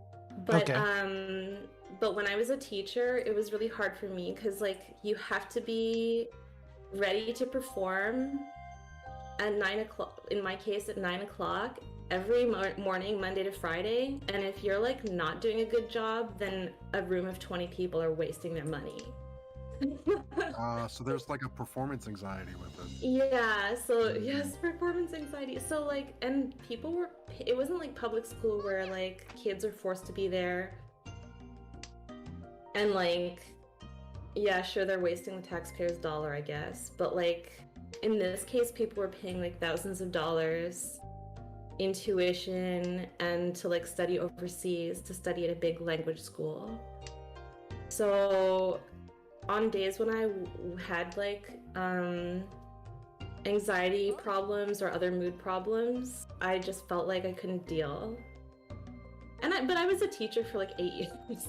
Okay, I was an assistant teacher for like 5 years and a main teacher for 3 years. And it was like fine for a while, but now the life of a freelancer suits me a lot better. Because I can like schedule however I please. But I think like making enough money is just like, it's tricky, but with rigging it might be possible. So I am curious, on days that, well, I guess you couldn't do it with at the level of teaching you were at, but on the really bad days, did you ever be like, oh no, we're just gonna watch a movie today? Can you even do that? You can't really, unfortunately. Oh darn. But the equivalent, so the best that I could do in my style of classroom was basically being like, today's a conversation practice day. Okay. So like, here are the questions, and now you guys converse with each other, you know? But actually though, like getting a substitute teacher was possible because we did have substitutes who were the newer teachers, and theoretically there were enough of them that there should always be extras on hand, and they would usually be observing because since they're new, they need to like learn how it's done, kind of. Oh, whoa, look at Ginyu's hand. Yeah, I don't think it's actually going to happen though, because one of the winds is in the dead wall up here. Oh, Though he still and the might, other he one's in the still table. might get something. He still might get something, so just be warned. Okay. Actually, no, it's impossible. Sorry to Australia It's there. impossible without that east wind. Yeah, there's one east wind on this card, one east wind and a dead wall. So the most he can get is a pair, and I don't remember if that's a Yakuman or just a really big hand. So I wouldn't worry too much about it. Okay. But yeah, I like teaching, and I feel like on my great days, I'm like ready to be in front of people and talk as much as I need to, you know, like but when I do need to have time, then I like, for my current activities, I can decide to do whatever I want, really. Whereas when I was teaching, I felt like I was letting down like 20 people at once. That makes sense. That makes sense. Yeah, because the subs are okay, but they don't really know what you've been doing. There's So no they there's can't no really... there's no like handoff of information, is there? You like, so I did have like my materials and stuff ready to go. Like there, I would be able to write a quick email and say like, look in this binder, and these are the pages, and that's fine. But at the end, like for the last like year and a half, I was teaching academic English for people who wanted to study English at a Canadian college. So What college? that's kind of specialized. And Canadian. I thought you said comedian. I'm sorry. oh no, It sounded like it, didn't it? It sounded like a median. College, yeah. Yeah, no, like they want to study here, but their English isn't good enough to pass the test yet, so they would come to my class. But that's really specialized. So the subs usually didn't really know how to handle that material, because usually the new teachers wouldn't be teaching that. They'd be teaching general English, especially like lower level general English. Gotcha. So yeah, I felt like bad. I don't know, but anyway, the main thing was like during COVID, I wasn't even in the classroom anymore, so it was like even more awkward because the students, they felt like they weren't getting their money's worth because they came to Canada for a reason, and that was so they could be like immersed in Canadian life and talk to people. And yeah, it just wasn't the same. So at the end, I was like, oh, I can afford to like quit this job now and take a little while for creative stuff. So let's try. And that's where you are now. Yeah, now I just rig. I'm still like a part-time rigger, I guess. But I think I could expand. Okay. Oh, yeah. what else do you want? Oh, well, you have been working on artistry stuff lately. Would you want to go into that? Yeah, maybe a little bit, but for rigging, I can like start doing more complex rigs and charging more, and I can take on more projects. Yeah. But I am in a group that's gonna be debuting sometime. Debuting, nice. Yeah, there's another new beginning, but I can't say anything about it. But we're working on a website right now. I see. Yeah. So Oh, is that what you we're were a saying? Like, I guild. can't really talk about it yet. We haven't like revealed the members yet. Gotcha. But yeah, basically we're like a live 2D guild. Reach. And then hopefully that'll bring in like more high paying project. All right. Well, hope that works out. Yeah, we'll see. What? Yeah. In the next couple of months, if I don't make more money than I do now, I might have to take on a teaching side hustle. Would you ever consider private tutoring? Yeah, and I have done it a little bit. So yeah, that's probably what I would do first, I guess, before I ever applied to like another language school. Because I have contacts who are still teaching and stuff. Nice. And I mean, like, if people want to study Japanese or something like that too, I could study with people maybe. Like for me, one of the biggest draws to your channel is like I got a Japanese teacher for a language I'm trying to learn for $5 a month. yeah, it's true. Actually, I want to stream. I want to make my streaming more of a priority, really. I want to get more schedules. Like, I want to like structure a schedule, and I want to like, yeah, get more subscribers like you who are interested in learning and who can rely on me a little bit more. Like, maybe I wouldn't be as strict as like when I was teaching at a language school. Like, I have to be there at a certain time. Yeah. But, you know, if I could. Guys, I'm running 20 minutes late. It's like, guys, you're on Twitch. Yeah, I feel like there isn't that much pressure. So, but I do want to like build a routine. Really, I should be doing that from like tomorrow. You know, like any day could be the day when I make a schedule. I mean, a routine Actually, helps. It's the end of the week, so A routine yeah. will help, yes.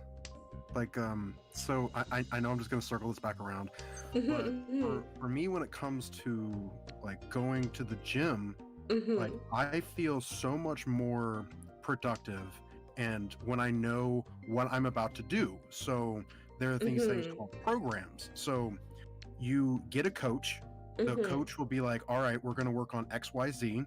I'm going to give you a lifting schedule to do XYZ when you go to the gym.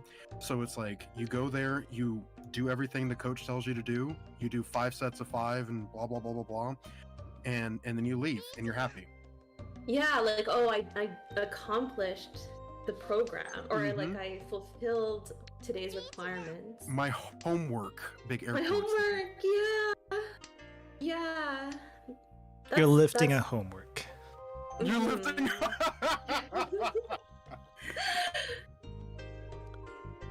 Yeah, that, I mean, like, for anything, I think that like productivity is definitely going to go up once you actually have a plan. I kind of stream kind of randomly, and I do enjoy it, but I do feel like I could be doing more. I could definitely be doing more. Like Ruka that is the has curse a of schedule. streamers, though. Yeah. A streamer will always feel like they can be doing more. There's always more networking you could be doing. Yeah. There's always more content you could be producing. Networking, I'm not sure about Yeah. networking. I'm really bad about that. But the thing is, who do I network with? I guess that will be the question. Because I don't want to network. I just don't want to network with people just to network with them. Unless, of course, that was just the end goal for both of us. I guess. I don't know. To me network. It's tricky. I don't know. But like you do need. I mean, like you don't necessarily need to focus on it. Although some people definitely focus on it more than others. But like the Twitter account, let's say, is like an important tool for us, I guess. Even just to like announce things.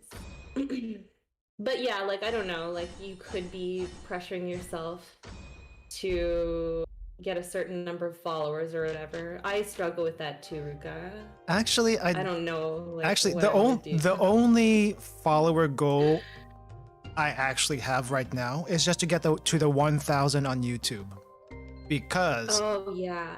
that is a requirement to be able to do live streaming on YouTube.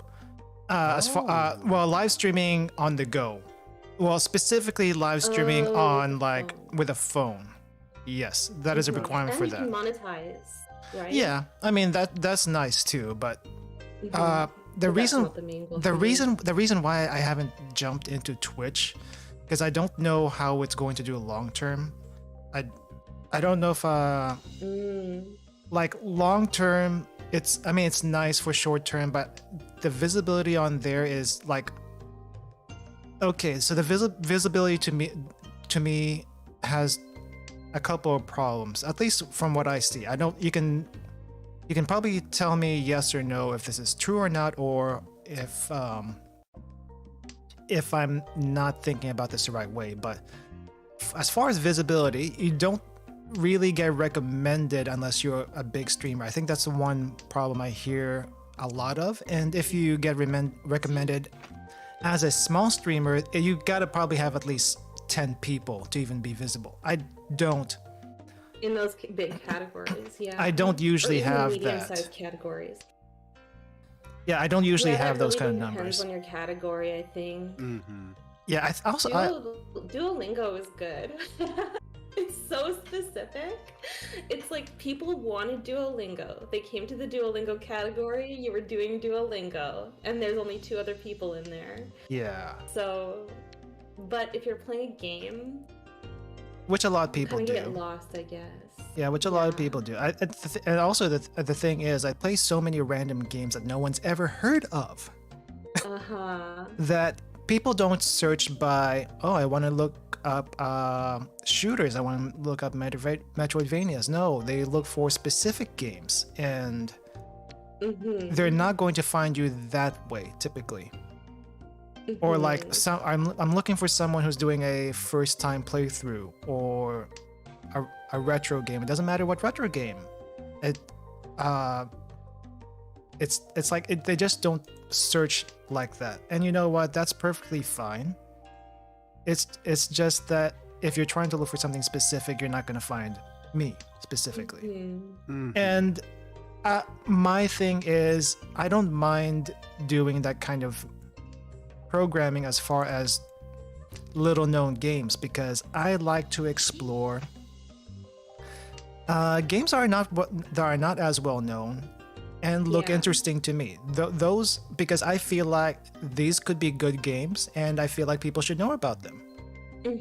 That's my whole angle as far as doing those kinds of things. Like I did like one Among Us thing, I did one Phasmo thing, did not really enjoy it as much as the other people in the collab did.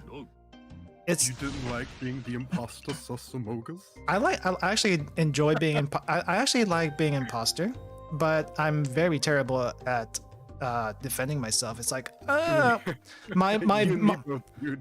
My best I just lose right away. my best defense is I was on my way to somewhere and was about to do this thing. But if I'm right next to the body and someone starts vehemently accusing me that I was the imposter, I have no defense against it, whether or not I'd actually did it. Yeah, but look, how do you prove your innocence? I cannot. I Yeah, cannot. me either. Ruka, you're not a very good liar, are you? I am not a very good liar. If I lie, it would if I lie, it would have to be plausible enough, and not exactly a lie to begin with. Yeah. But it's not the whole truth you either. could like bend the truth a little bit. Yeah, I can do that much, but I can't outright lie. I am terrible at lying, so I fall in there right with you, dude. Yeah, Okay, yeah, I mean, yeah, I mean me the too. thing. I'm not opposed to doing like underhanded stuff once in a while, but if you catch me, it's kind of hard Do you to. confess right away? Well, I won't confess right away. You're gonna. It's obvious. It's kind of obvious. We both know it. I don't have to say anything. That's what happens with me. If someone accuses me and I'm guilty, I'm like, this is awkward. Yeah.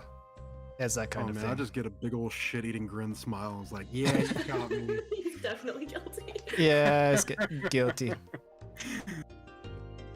That's funny. But yeah, I mean, I do like exploring these little known games, and that's what I'm trying to focus on these days. But I do know that it's difficult to get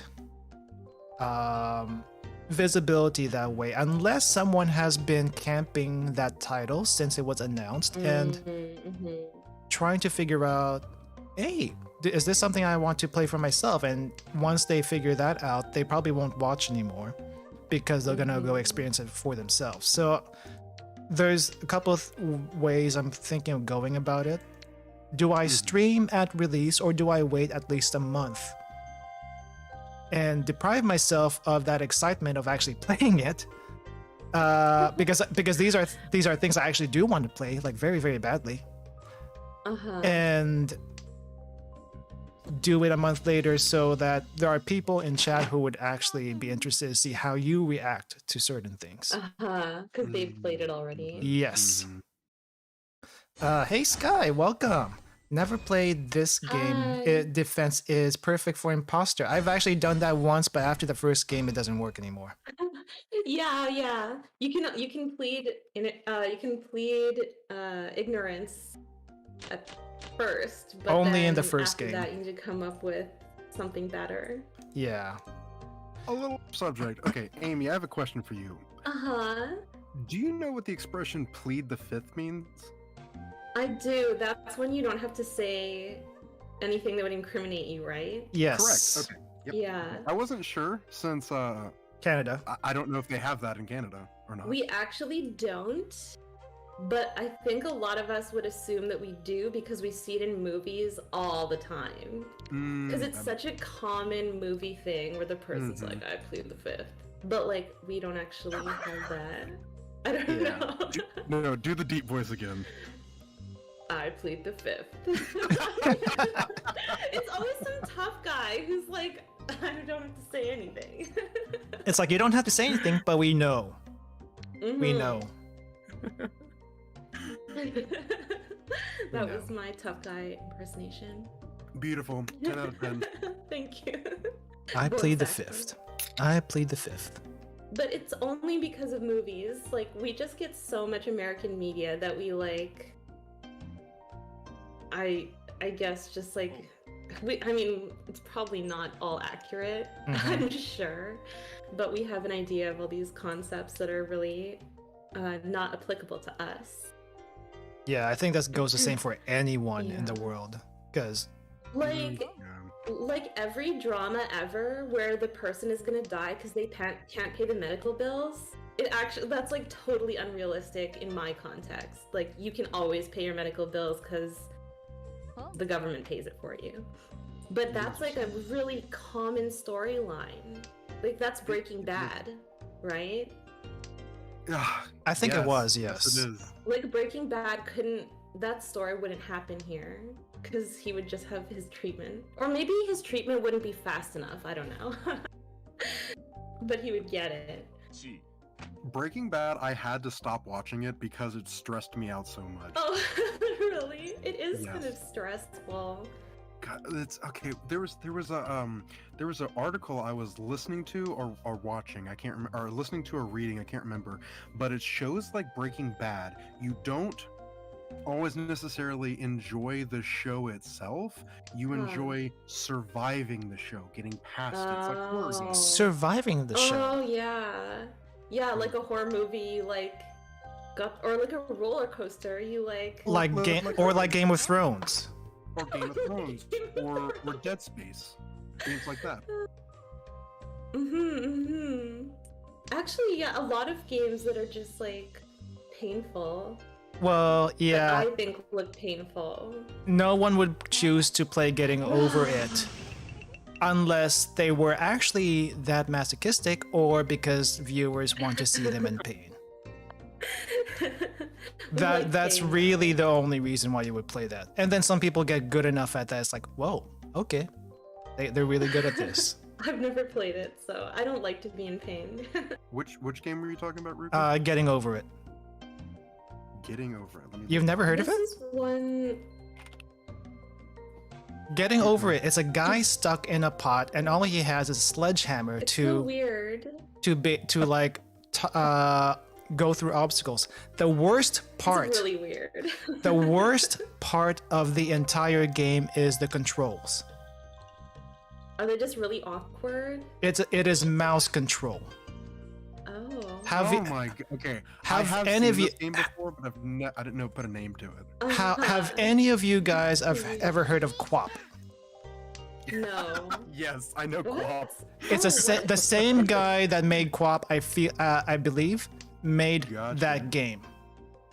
What's QWOP? QWOP used to be like a browser game, still might be, where you press QWOP, hence QWOP, Oh, okay. to run, and it moves certain parts of your legs, like hamstring or calves, My God. with Really? thighs, calves, and you have to alternate between them in perfect rhythm to be able. Could you This is not? like dude? Mario Party or something. Could you not take all my points? Thank you. Oh my Oh, God. was that me? Did I hit you? Whoops. Whoops. Yes. 24,000. hit Did I for did a I kill lot. you? Oh. Ow. I didn't kill. Oh, I Bro, killed you. You killed me and then some. This has been happening so many times today, where people just get like slammed. Okay, so Into the Monotalk negative. Monotalk died twice. I think Amy. Mhm. No, you haven't died yet today. Does anyone want to No, come in? I I can I think open up a I space. I think I killed Ginyu once today. Yeah. I did. And 99 got slammed. By who? I think it was either Amy. Was it Yeah, it was me? Amy when you I got s- that Sanbai. Oh, okay, so it was Amy that time. Yeah. Mhm. All right. Well, Should we go again? well, and does anyone know if else anyone else- anyone else in chat want to join us? We'll free up room for you guys. Though I have to stay because I gotta stream this. Mhm. We'll take up to 3 people who want to play. Up to 3. Mhm. I've been doing well, so I'm satisfied. Yeah, so I'm gonna copy this link. So for anyone who wants to join, just let us know first so we know who to expect, and then go ahead and come in. But let us know first so we know whether or not to free up space for you guys. Yeah, because I can get out of here too for a sec. Yeah. But okay, it sounds like that guy likes to make games that are just like really awkward to play. Like, Pretty raging much. games. I don't know his motivation. I'm not gonna try to guess his motivation, but I think he commented in a speed run once about the relationship between a developer and the person playing the game. But I don't remember the whole spiel, but you can look it up, Oh. where developer reacts to Getting Over It. It's a speed run, by the way. Oh, okay. Does this game have at least gacha elements? Yes, it does have gacha elements for your character. So there are 2 default characters. But if you want different ones, you have to gacha for them. So mine and Monatox are gotcha'd. Yes. We gotcha'd them. And I haven't had the funds yet to try to gacha for my own because I have been spending too much on games and cooking things. Well, cooking equipment. Oh. Ruka, I saw your black garlic. Yes. How was it, dude? Oh. It looked delicious. So the black garlic is actually pretty good. This is actually my second attempt. The first attempt that I did, the garlic dried up really, really badly. So I don't know if that was the fault of me not putting a good enough seal with the foil, or something else. But it loses moisture if you don't if you don't seal it right. So I think there's a traditional way to make black garlic. The way you can make it at home though is with a rice cooker. It can be a really cheap rice cooker. It doesn't have to be like fancy or anything.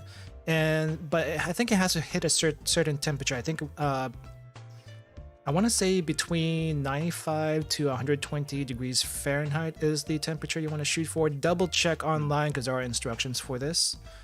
But you want to get a rice cooker, some foil, and garlic. I would probably go for 2 or 3 bulbs of garlic.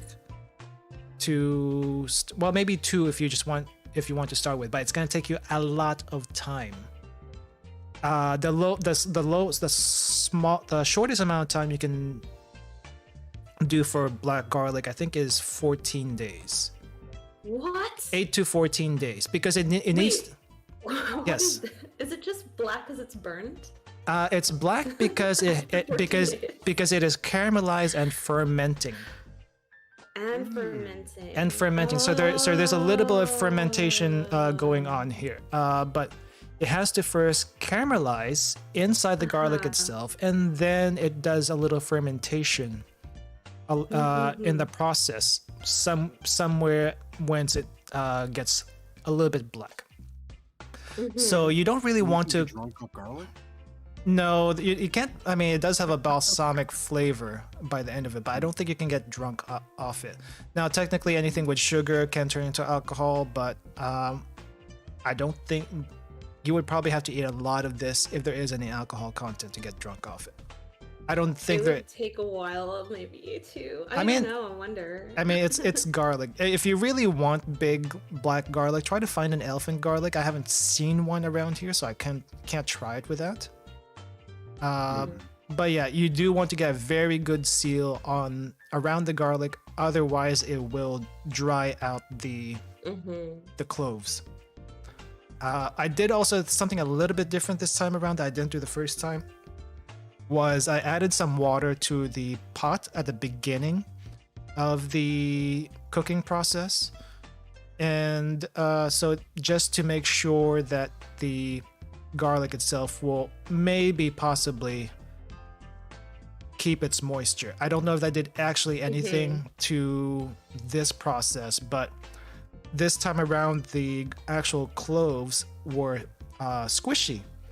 Not like super squishy where you press them and they just crumble. Or just turn into paste. Though I probably with enough pressure that'll happen. But it's soft and it actually tastes a lot better than the dehydrated black garlic that I first made. So you did something right. I did something right. So, and with the black garlic, you can use it in a paste, mix it with pesto or something. You can but you want to I think you typically want to do it in a paste though, if you want to mix it into something, or you can just eat it by itself. That's perfectly fine too. Wow. So I'm looking at this recipe and it says allow the bulb to sit uninterrupted on the warm setting until the cloves are soft and black for 2 to 3 weeks. So are you saying that your home was smelling like garlic for 2 to 3 weeks? Yeah. So it's gonna be really strong for the first few. Oh wow! It's gonna smell really strong for the first few days, and then that either you get used to it, or the smell actually goes down once it finishes its caramelization process, and then I think that's when the fermentation starts. I think Oh that's my gosh, that's So you that's gotta the cook it theory. like if you're gonna have like a gathering, you cook it in advance. You gotta cook it at least a month in advance. Oh my I gosh. don't know how long they keep, but it's got to keep for at least 6 months to a year. So, Okay. because Yeah. I mean, Wow. it is a preservation thing also. I Okay. don't know who started making this, but I know they use it a lot in Korean cooking. But I don't know any recipe. I don't know any Korean recipes that use it. I just know they use it. I just don't know what recipes use it. Mhm. But yeah, that took That's cool. 30 days. 30 days to make that. That's such a commitment. Yeah, the nice thing is I had an extra small rice cooker that I wasn't going to use ever. Okay. So that made it a whole lot easier. But if this was on my main... Designated rice cooker. Yeah, if I had my own... If I use it on my main rice cooker, I would not survive because I need rice. Yeah. Like a month with no rice? Are you kidding? Yeah, I mean, I could probably like eat some noodles along the way, but it's not the same. It's just not the same. Yeah, it's not the same. Oh man, I couldn't imagine. For me, it's eggs. I can't go like longer than a couple days without eggs. Oh yeah, eggs. I actually did also. I've been trying to make some marinated eggs every week, just so I can add it to my lunch. So I've you had, ramen eggs basically, and then you soak it. eggs, yeah. Then you soak it in the broth. And I think it can stay like that for at least a week. There was a 4th of July party I went to recently. Well, it was on the 4th of July, and they had Obviously. marinated quail eggs. Ah. They were Oh. delicious. Oh, they were delicious. Sounds good. Hmm. I had never eaten quail eggs until I went to Thailand, and then I realized they were in like everything. Can you imagine eggs. how many quail eggs you would have to farm just to put in a dish? Because I don't know how many eggs quails can lay. Have you seen how big quails are? And those eggs Yeah, can Eggs are little, right? they're little. Yeah.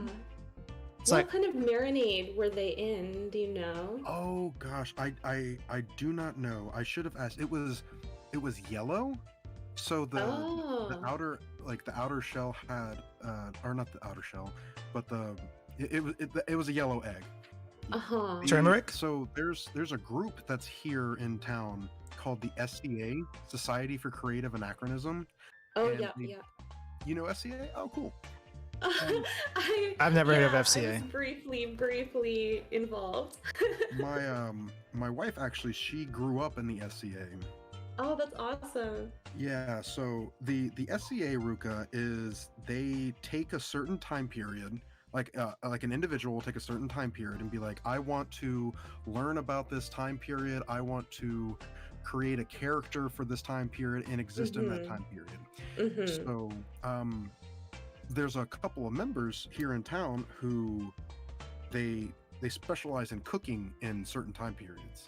Oh my gosh, that's cool. Yes. Nice. Yes. And one of my friends is dating the roommate. Oh my gosh, I can't even explain it. I've got friends A everywhere. friend of a So- friend of a friend. A friend of a friend of a friend of a friend. Friend of a friend. Kind of goes to that whole they space. end up making it, but there's so many Mm-mm. crazy concoctions that you can make just from old timey recipes. It's wonderful. Oh my gosh, that'd be so much fun. Yeah. It really is, dude. Quail eggs. I I mean, guess chickens are just like chickens are not necessarily common like everywhere, I guess. I don't know. Like in Thailand we still had normal size eggs obviously, but like there were just dishes that had quail eggs. And yeah, I guess like even chickens weren't this big before. I wonder how big a like medieval chicken's egg would be. probably pretty small. Yeah. Seeing a non like just regular farm raised chicken compared to like one that's made by Tyson, it's like night and day. It's crazy. It's a little chicken. It is like Little a chicken. bantam. Oh Phantom. wow. The giant eggs. Bantam chicken. Yeah, I don't know. I don't remember. I don't think I've seen like what do you call So this? little. How big a regular egg is compared to like the not manufactured, because it makes it sound like the eggs were made in a factory, but kind of sort of yes, but not really. Yeah. Okay, well, it doesn't seem like anyone's joining the room. Should we add? Mhm. I'm gonna add the AI. So should we try to Let maybe make this Jamie- the last Jamie's game? still there. Yeah, we've been. Oh wow, we've been Yeah, doing this for sure. 2 hours. Oh yeah, Oh, we can yeah. we can talk for forever, but we got to cut it off at some point. Mhm. But I think as far as the talking points of what I wanted to cover here, I think we hit the main ones. Mhm. So The start of our streaming careers. start of the podcast thing. Also, Start of the podcast. the main notes I have here are for Mahjong, and how the heck did we even get started with the whole streaming VTuber stuff? Those are the main ones I actually have on here. And then there were a few just in case we needed some more. I kind of I did feel out of place because like whenever I do my streaming, I do like just the camera on my face, Mhm. and like I do feel out of place like being with VTubers, but I feel comfortable. Well, I guess it's probably because I've made friends Yeah. from y'all. So Yeah. well, the thing We're is, buddies, so that's why it's easier. I know a lot. I Right. know there are some VTubers that will only talk to other VTubers, but the thing is, I don't really care. For the most, I mean, for the most part, I don't care. Just because, if you want to get people to watch you, you don't befriend other VTubers to watch you. You befriend normal people. But that's not the reason why. That's not the reason why I'm friends with people. That's because okay, you're actually pretty cool. So let's talk. So Yeah, it happens more organically. I've got one last question for everyone. Sure. What is your goal with streaming? I think we kind of covered that already, actually, haven't we? Kind of, sort of, but I guess it wouldn't hurt to. Kind of. It kind of wouldn't hurt to emphasize the actual goal. Me personally, I know I said I wanted to do I wanted to make like lesser known games a bit like give them the love they deserve. So I started that with that Atelier Yeah, series. it's great. But like I said, it's not everyone's cup of tea. There's this other thing I wanted to do. I may have mentioned it before. Is I want to do live stream vlogging. So specifically though, I want to do live stream vlogging in, let's just say Japan, because I'm obsessed with Japan. And even with Japan, it's not like it's not like I want to do live stream vlogging through like the big places, Tokyo, Osaka, Kyoto. Could still do that. It's not off the table. But I want to mainly focus on exploration, exploring places people normally don't go to. That kind of thing. There's probably videos on some of the things I'm going to be doing, but it's a little bit different from actually just going there on foot and seeing what random stuff we could find. Yeah, for sure. And that's more of a Like- long-term thing. Because there's so many That nooks would and be crannies. so cool if you could do like IRL Japan streams.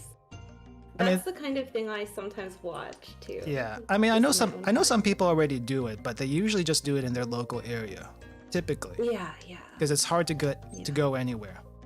And let's be honest, it is kind of expensive to get around, even with a rail pass. So I don't know, for people who are not familiar with how travel in Japan is usually done, you mainly get around on public transportation, and the most used public transportation in Japan is the railways, the trains. So whether that be local trains or the Shinkansen, which goes through most of the country, that's the bullet train. For the bullet train, typically when you would visit Japan, you would probably get this thing called a Japan Railway Pass. That gives you unlimited rides on any JR trains and buses and Including- ferries. including bullet trains. Oh yeah, yeah, and buses and ferries. Yeah, there's some restrictions to it, like you can't reserve a fancy, like one of the first class seats or anything like that. But for the most part, you can use that pretty much almost everywhere. Now there are some local lines that are not JR affiliated, so you can't use a pass on that and have to pay out of pocket. But that's not so bad when you save literally 2 or 3 times, depending how often you use the pass. The amount you paid for the pass. Save money. Yeah, if you can always save a lot. money using it, I think. But you still have to budget it a little bit. Let's just say your trip is 1 week in Japan, and the only place you're going is Tokyo. There's probably no reason to get the rail pass, because the rail pass is expensive, and it's not going to serve you if you're just going into Tokyo. But if it's just local trains, they're not going to be that expensive. It's not going to be. It's probably actually cheaper to just pay out of pocket at that point. There are some things like the Tokyo Metro card, which will give you unlimited rides for a certain amount of days. But that's much cheaper than the rail pass. It's much cheaper than the rail pass, and I think you can also get that locally. The rail pass you have to get before you get into Japan. Yeah. Yes. Because it's only for foreign tourists. Only for foreign tourists, and you can only buy it for up to 3 weeks total, and they have an expiration date on them. So yeah, I mean, you can look this up. There's been lots of videos posted on it, and I could go in depth on it, but it's probably easier to just look up a video. I think this is a topic that has been covered so much more. But the main thing to say about that, though, is travel is not cheap in Japan, because even if you're renting a car, it's going to be expensive to go through tollways. Oh, you're telling me. I heard how ridiculously expensive tollways are. If you don't take the tollways, your drive is going to be like 2 or 3 times longer. Jeez. It's awful. You have to go. If you're traveling long distances, you better just go through the expressways.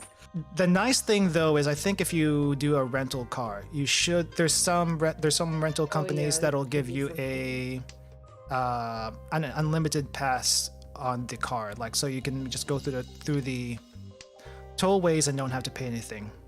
I think that's rolled into the rent. But even the rental car is not that expensive if you think about it. But yeah, oh my gosh, if you went to Japan, I'd be so jealous. I want to go back. I want to go to Japan. For most countries, or at least countries that have like a agreement with Japan, you can stay there for up to 3 months, I think. So 90 days technically. And then you have to leave, otherwise you're overstaying your visa. So one of these days, I just want I don't know, I may have to like quit my job or something. But because I can't do I can't take a 3 month vacation. Work will never allow that. Yeah.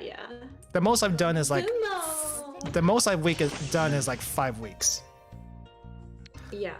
But anyway, 3 months. One of these days, if I get the chance to do a 3 month vacation, that's probably when I would be going around everywhere.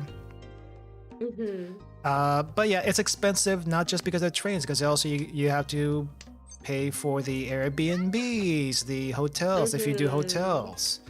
There's so much budgeting and expenses in a Japan trip. It's you got to be prepared for it. There are ways to save, there are ways to make it cheaper, but there's always going to be some expense, and you just have to be ready. You just have to be ready for it. But it would be I mean, like, I feel like that kind of content is really in demand. I don't know, or like there are plenty of streams I see that have lots of viewers, and it would be so cool if you could dip into the travel vlog genre. I would love to do IRL streaming in just my city. Yeah. If I didn't mind, if I didn't mind, well, I don't mind revealing where I live as far as city is concerned, because it's a pretty big town. It's just I can't think of any place here to showcase except for the food places I go to. Bruh, there are plenty. There are plenty of places. I know, but the thing is that but if you think about it, that's also coming from a, what do you call this? That is coming from a visitor's perspective, right? The perspective of a visitor versus the one who's local.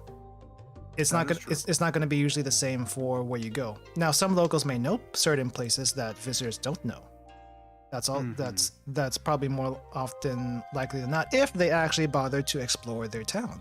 If they bother, yeah.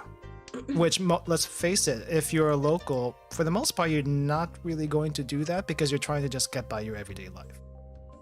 And that's the same thing in that's the same thing in Japan, where I like to visit the countryside.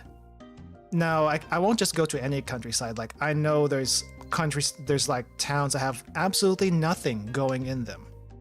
There's probably nothing worth mentioning except just going through a stroll, and that's perfectly nice. But what makes this town special for those people, that kind of thing? Like, for anyone that's actually been to Japan, or at least has an inkling or lives in Japan, Saga Prefecture, let's just start there. Now, Saga Prefecture, I don't think anyone outside of people watching Zombieland Saga knows where Saga Prefecture is or what Saga Prefecture is. Like, if you, one of the more obscure locations, like, yeah. It is also, I think, one of the least populated prefectures in Japan. Maybe not as bad as Tottori. Tottori Prefecture, I think, is the lowest population. I don't know by how much. Tottori has like tourist attractions. They do. So does Saga Prefecture, though. But if you are local there, you don't really think about it too much. And there are some things I would have never figured, I would have never thought to try if it weren't for the anime, which actually does a very good job as far as advertising those locations. Yeah, that's kind of funny how anime can do that. Yeah, so that's why you see a lot of people do the anime, what do you call this? Pilgrimage is what they call it. Where they try to where they try to recreate scenes in anime shot by shot. I don't do that, but I will visit the locations. Yeah. So like imagine being a cosplayer and you can like go. Well, that would be pretty cool. So there's a thing about that, and let's say Love Live, because Love Live is big, and it actually has been a little bit of a nuisance from what I heard to the locals, because it's not. Oh, really? and this is mainly the local anime nerds. I'll just call them that. The local anime geeks are the ones pretty much trying to go around the locations showed in the anime, and just being a bother about it because, you know, no social self-awareness and that kind of thing. Well, nerds are very passionate, very passionate. Yeah. and I can quite agree. Yes. I mean, it's not a bad I've been thing. to Dragon Con before. I know how that how that fire burns. Oh my gosh. Is Dragon Con a big one? Dragon Con is one of the biggest ones in the Mid-South. Yeah, that one takes place every year in Atlanta, Georgia, and it takes up about 5 to 6 hotels. Oh my gosh! Oh wow! Crazy. Yeah. And then the locals are probably like, "What?" I'm pretty sure they're used to it by now. They're probably used to it by now. It's the same thing with any big anime convention, really. It's like, so. I think it's even the same in this town. Whenever the big festivals come up, It's like, oh, it's that time again. It's like some locals are really into it, and then some is like, downtown's gonna be really really bad whenever this is happening. So it's like, yeah, it's that kind. I feel that. I want to go back to Dragon Con so badly, but it is such a beautiful place. Oh, you meet do you beautiful buy people. stuff? Do you buy like merchandise? Yes. Oh yeah. Yeah. That is where people come. Like I like to imagine is like, this is where the geeks of the world come up to set up shop, and I want to peddle those goods. Yeah. You know? All the merchants have come. All the merchants have come. Finally. Yeah, I don't know how much the table space costs, but it's gotta be a little. I'd be on the Big con expensive must be side too. expensive. It's pricey. That's probably why all the goods are also expensive. Yeah, they've got the like. Yeah, con prices are real. But if you're Even a fan, the day pass, right? it depends on the place, but yeah, it's generally true. I think it's like $150 or like 150 for the 3 days of Dragon Con. Oh wow. Yeah. I remember when con passes used to be like $40 or something. Right. Yeah, maybe like. I mean, it just depends on the size of them too. It does. Because I think there are ones that are still like quite a bit cheaper, but they're going to be like a smaller event. Smaller event, not many people would go to them, but it's still there. It's still there. Like But in whenever you're like a big Vancouver- convention pulling in like AAA actors, Oh, then you gotta charge the big bucks. Yeah, to fund all of that. Yeah. But yeah, that's kind of what I wanted to do as far as Japan travel. Just go to places that many people might not think to go to. I mean, probably some places some places might be covered already, but definitely I would just like to get lost in Japan. That is a thing you can do there and not have to worry about. You'll find a train back eventually or something. It's like, I think the only place you don't want to get lost in Japan is in the forest, because you might run into bears or wild boars. The wild boars, yeah. People were worried about those in my area. Oh, that's just the AI. Never mind. Okay. No one cares about the AI. I finally get points. Yay! Come on. But yeah, that live stream vlogging. Oh, here we go. That is my goal. How about you, Amy, or Montauk? Whoever wants to jump in. Yeah, Monotalk. Do you have any like aspirations for your stream? Oh my gosh, Hanuman. Nice. If my stream is the reason I stream is I want to just communicate. I want a place where like just you come in, like I come in, I don't want to call it selling my personality, but like I want just a place where I can come in, people can just have a good place to talk, everyone can goof around,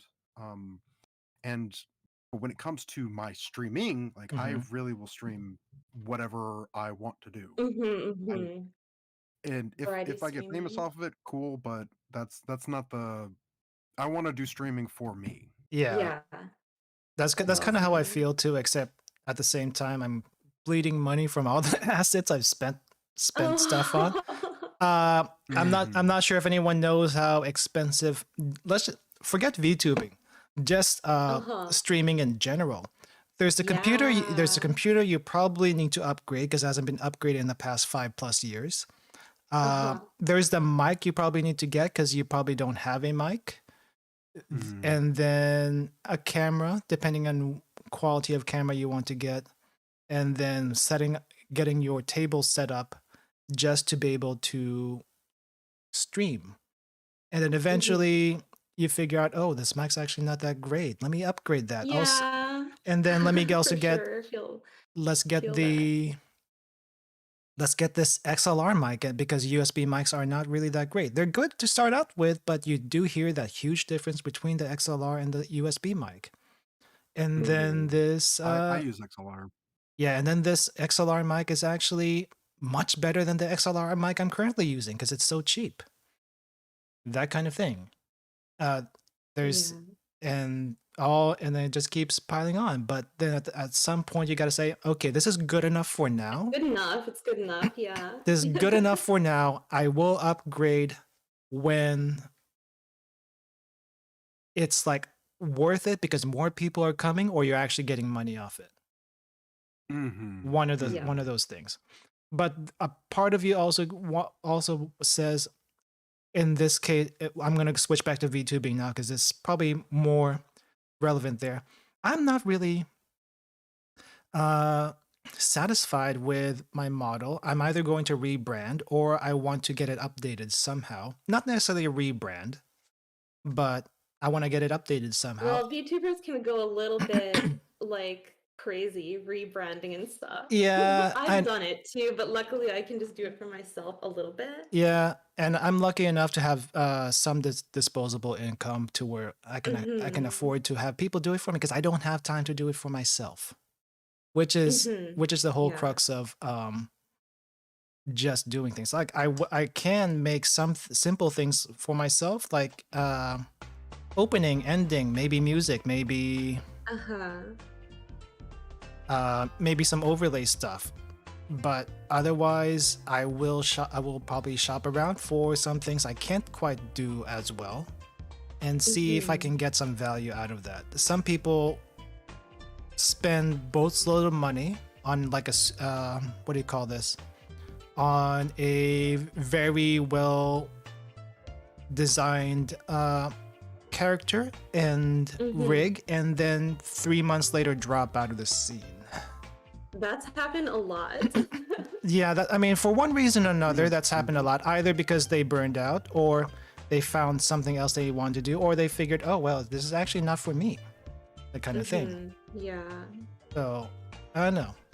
I mean, for that part, yeah, let's just say it's not cheap. Even just regular streaming, you add the VTubing part on top of it, and you have to pay stuff out of pocket. You kind of start to think, how am I actually going to make money? Do I actually care about the money I just spent on all this stuff? And it's not just that. Also, if you want to stream games, you can. If you have a big backlog, if you have a big backlog already, okay, that's fine. But which of those are actually stuff you want to stream? Have you not gone through some of this? Have you not gone through some of this? What do you actually want to do? And I think people need to kind of start out slow. If I were gonna tell any new VTuber, like, just start out slowly, because when you feel your way through, you're probably gonna change your mind anyway. Yeah, I mean, part of me wishes I just started as a PNG just to get a feel of it. But at the same time, it's, I don't mind just vibing by myself here. Yeah. Because it actually does force me to get out of my comfort zone a little bit and try some things. Like I may not be pulling in numbers, but it forces me to try things I haven't thought of trying before. Like creativity expansion, yeah. So like art streams. I actually used to do art streams. I don't quite have the time for it right now, but I do want to roll that back in. Cooking, I'm debating, should I do cooking streams? Should I just make them videos? I haven't really decided on that, but I do have a list of recipes I want to try. And that's like a 7 to 8 month worth of content if I do it every other week. That kind of thing. Oh, wow. Yeah, I have to be... should be showing the cocktails. Yeah. The thing... I really... Oh, go ahead. No, I mean, it's like...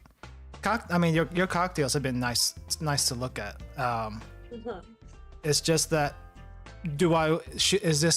is the cooking in this case streamable, or is it better off as a video? I'm still kind of struggling between that.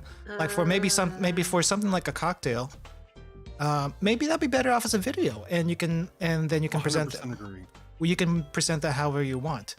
And then there are some things like, if I wanted to make ramen on stream, that's not going to happen because that is an all-day affair. The broth itself, depending on how you go about it, can take anywhere from 6 to 12 hours just to make. Oh my gosh! Because are you actually like making it from scratch then? The broth, if you're doing a proper broth, it will take at least 6 to 12 hours, depending on how much you want to break down the proteins and bone marrow from that meat you put in there, whether it be chicken, pork, or beef. Yeah. Or even then that's when you make a time lapse video. Yeah, or shellfish. Or shellfish actually would probably take no longer than 3 hours, because at that point it's like there's nothing else to extract there. But yeah, it depends on what you make. Also, if I wanted to make a baking video, unless I'm making cookies, bread is gonna take at least 2 to 3 hours of just waiting. Yeah. And part of a cooking stream is basically just talking to people in chat, just to hang out. But if you're waiting for 2 hours just to get to the next step, oh my gosh. you can prep let's say you can prep the dough beforehand, but the dough prep is a big part of the bread making. After you make the bread, you're just cutting and shaping it and then baking it, which isn't much. So part of the at least for me, part of the cooking is showing the process, as well as the finished product. So maybe it'd be better to just do a video and get the impressions and reactions that way a bit quicker. I don't know. So I have definitely thought about doing doing a YouTube video series on my cocktails. I think it would be super duper fun. Right before we even started tonight's stream, I was in the kitchen cooking for tomorrow's cocktail. Oh wow, you're preparing already. Oh yeah. I'm not giving it away yet, but tomorrow's gonna be really fun. Nice. That's so cool. Well, the good thing about when you have like a YouTube presence is then you can you can upload to Twitch, but I don't know if anyone watches those. You can upload to Twitch? I've never seen that. You can upload your VODs. Yeah, but like it's probably better to put something like that on YouTube, but then that's why it's nice to like have a YouTube presence. You can stream and have those uploads really highlighted there. Yeah, I don't know. I feel like I should stream to Twitch every now and then. But I still want to make my main channel YouTube. Yeah. Just because I started here. And it's actually not doing too bad, all things considered. Good, I mean, good. I mean, I have another friend that's on YouTube, and all they do is upload what do you call this, videos of a gacha game, and they get more subs than I do. But you know what? I mean, that's what people are there for. And and the thing about just making things in general, content creation and whatnot, is there are some people that are satisfied doing the same thing over and over, like doing the same content over and over again. But I don't like to be pigeonholed that way. Though if I did just Mahjong streams, I wouldn't mind that either. But I do want a little variety in there also. So I don't know. It's like, I know there are people that do Hollow Knight videos only, and they've done that for the past 3 years or however long the game has been out. Same thing for Dark Souls 3. Yeah. The trauma is just setting in by the game. I've never played Dark Souls, and I will say right now, while it is not off the table of me playing Dark Souls on stream, it's probably not one of the first things I will try. But I do have something that's Dark Souls like that I will eventually play on stream. Not gonna say what it is yet, but I do have something. We'll find out. We'll find out. Playing Dark Souls 3 on stream for me is like, all right, let's watch the streamer suffer. It's like eating the noodles. Yeah, the thing about the noodles is I can legit feel pain from that one. But if you give me a game I don't know if I should say this about myself, but my learning speed or tolerance to being defeated so many times is actually very, very high. I don't get frustrated that much. Okay, you can just Like, I'm- keep You're so going. lucky, dude. It's like I'm not a rage gamer. Uh-huh. I never was. I never have been. I just Uh-huh. have mild disappointment. That is it. Mild disappointment.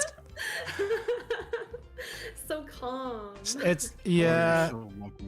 I get so frustrated on things that I cannot figure out in a video game. I get angry too, yeah. And I'm just like, all right, I have to set it down. But typically, if I come back to it in like Mm. either a couple hours or the next day, everything's like, all right, I can figure it out now. Yeah, yeah. Yeah, I that's just not my thing. I've never been angry at a video game. I have been angry before, but it's not over a game or anything Mhm. like that. It's just disappointment. That's it. You're so lucky. Yeah, I come from We're- 15 years of World of Warcraft, dude. That Mm. mentality does not exist. The Well, raging. I also came from a little bit of League when it was I think season 1 or season 2. Maybe it might have been season 2 of League. But even then, I didn't rage at that point. I'm not allowed to play League in the house. Really? The rage would be too much? Brandy says I become a different person. Oh my god. I've heard of that from several spouses in competitive games like Hearthstone. Let's just say It just Fortnite, triggers people into yeah. this, like different kind of Oh, I'm mind an state, I guess. uber asshole. Uber. Oh, I've seen people, yeah, do that kind of thing. Like you, if you hear them on the computer, you're like, that's not how they usually talk. But now they're like channeling the toxic energy, I guess, Mhm. of the other gamers. All Things right. like that. I'm too old to do that kind of stuff. I'm just I don't get enjoyment out of it anymore. So I No. leave it on the table. It's probably the same for me right now. I did have a moment in my life where I was a lot more hot-headed, though Mhm. I try not to just because it takes too much energy. It does. Mhm. It Like does. that is real fucking talk right there. Mhm. Too much energy to be that mad. It's like I guess, like, yeah, as a teenager, you have like all of that pent up inside you or something. I don't know. I mean, teenager, release. even mid-20s, even you still kind of have that a little bit, but Mhm. some people don't grow. Some people just never grow out of it. True. But that's a story for another time. We call them Twitch streamers. Yeah.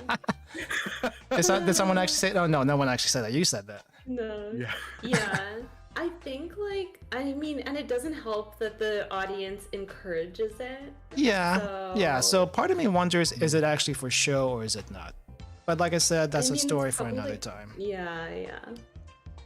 But anyway, That's kind of why I don't really play many games online, though, because like a lot of games will just make me angry. okay, It's better to play something relaxing. okay. Geometry Dash is a little different for me. I was about to bring I it don't know up. why. I actually don't rage. So even when it's a no mic stream, I'm actually not raging. But like, and if I do start getting angry, I'll just stop.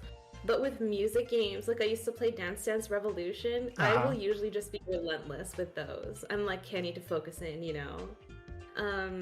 But if it's a fighting game or any competitive game especially, oh my god, I can't handle it. I'll get so mad. I'll get so mad.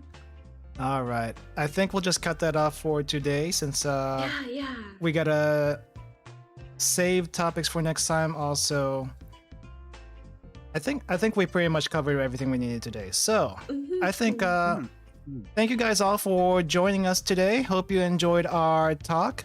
If you like this, please consider commenting in the comments below. Also, I actually don't have social media stuff for both Amy and Montauk. I should add that after the stream. Yeah, thank you, Sky. I do want to do more of these podcast like streams, though. Yeah. I had a great. This was fantastic. It Yeah, was so much tell fun. tell me your I just idea. love to Tell me your talk. idea later because we will do that next. We will do that next time. And also, Oh, eventually, yeah. if this gets somewhat popular, we can probably try to bring in some other people here and see what they have to offer as far as thoughts go. So yeah, we'll see though. Yeah. We'll see where this gets us. But yeah, well, And so thank you, Ruby, for hosting. yeah, no thanks problem. for hosting the game. It was fun playing with you guys and No chatting problem. away. No problem. It So really is just like sitting at a mahjong table and chatting with buddies. it is except if you actually go to a real mahjong table where betting is concerned, no one talks to each other. Oh, that is serious. We are not friends. We are not friends at that time. We're all enemies. Trying to take each other's money. Anyway, we're gonna cut it off there. Thank you guys for watching. Hope you guys enjoyed that. We'll try to do this again in a couple weeks. So tune in next time. Have a nice rest of your day, everyone. Goodbye. Bye.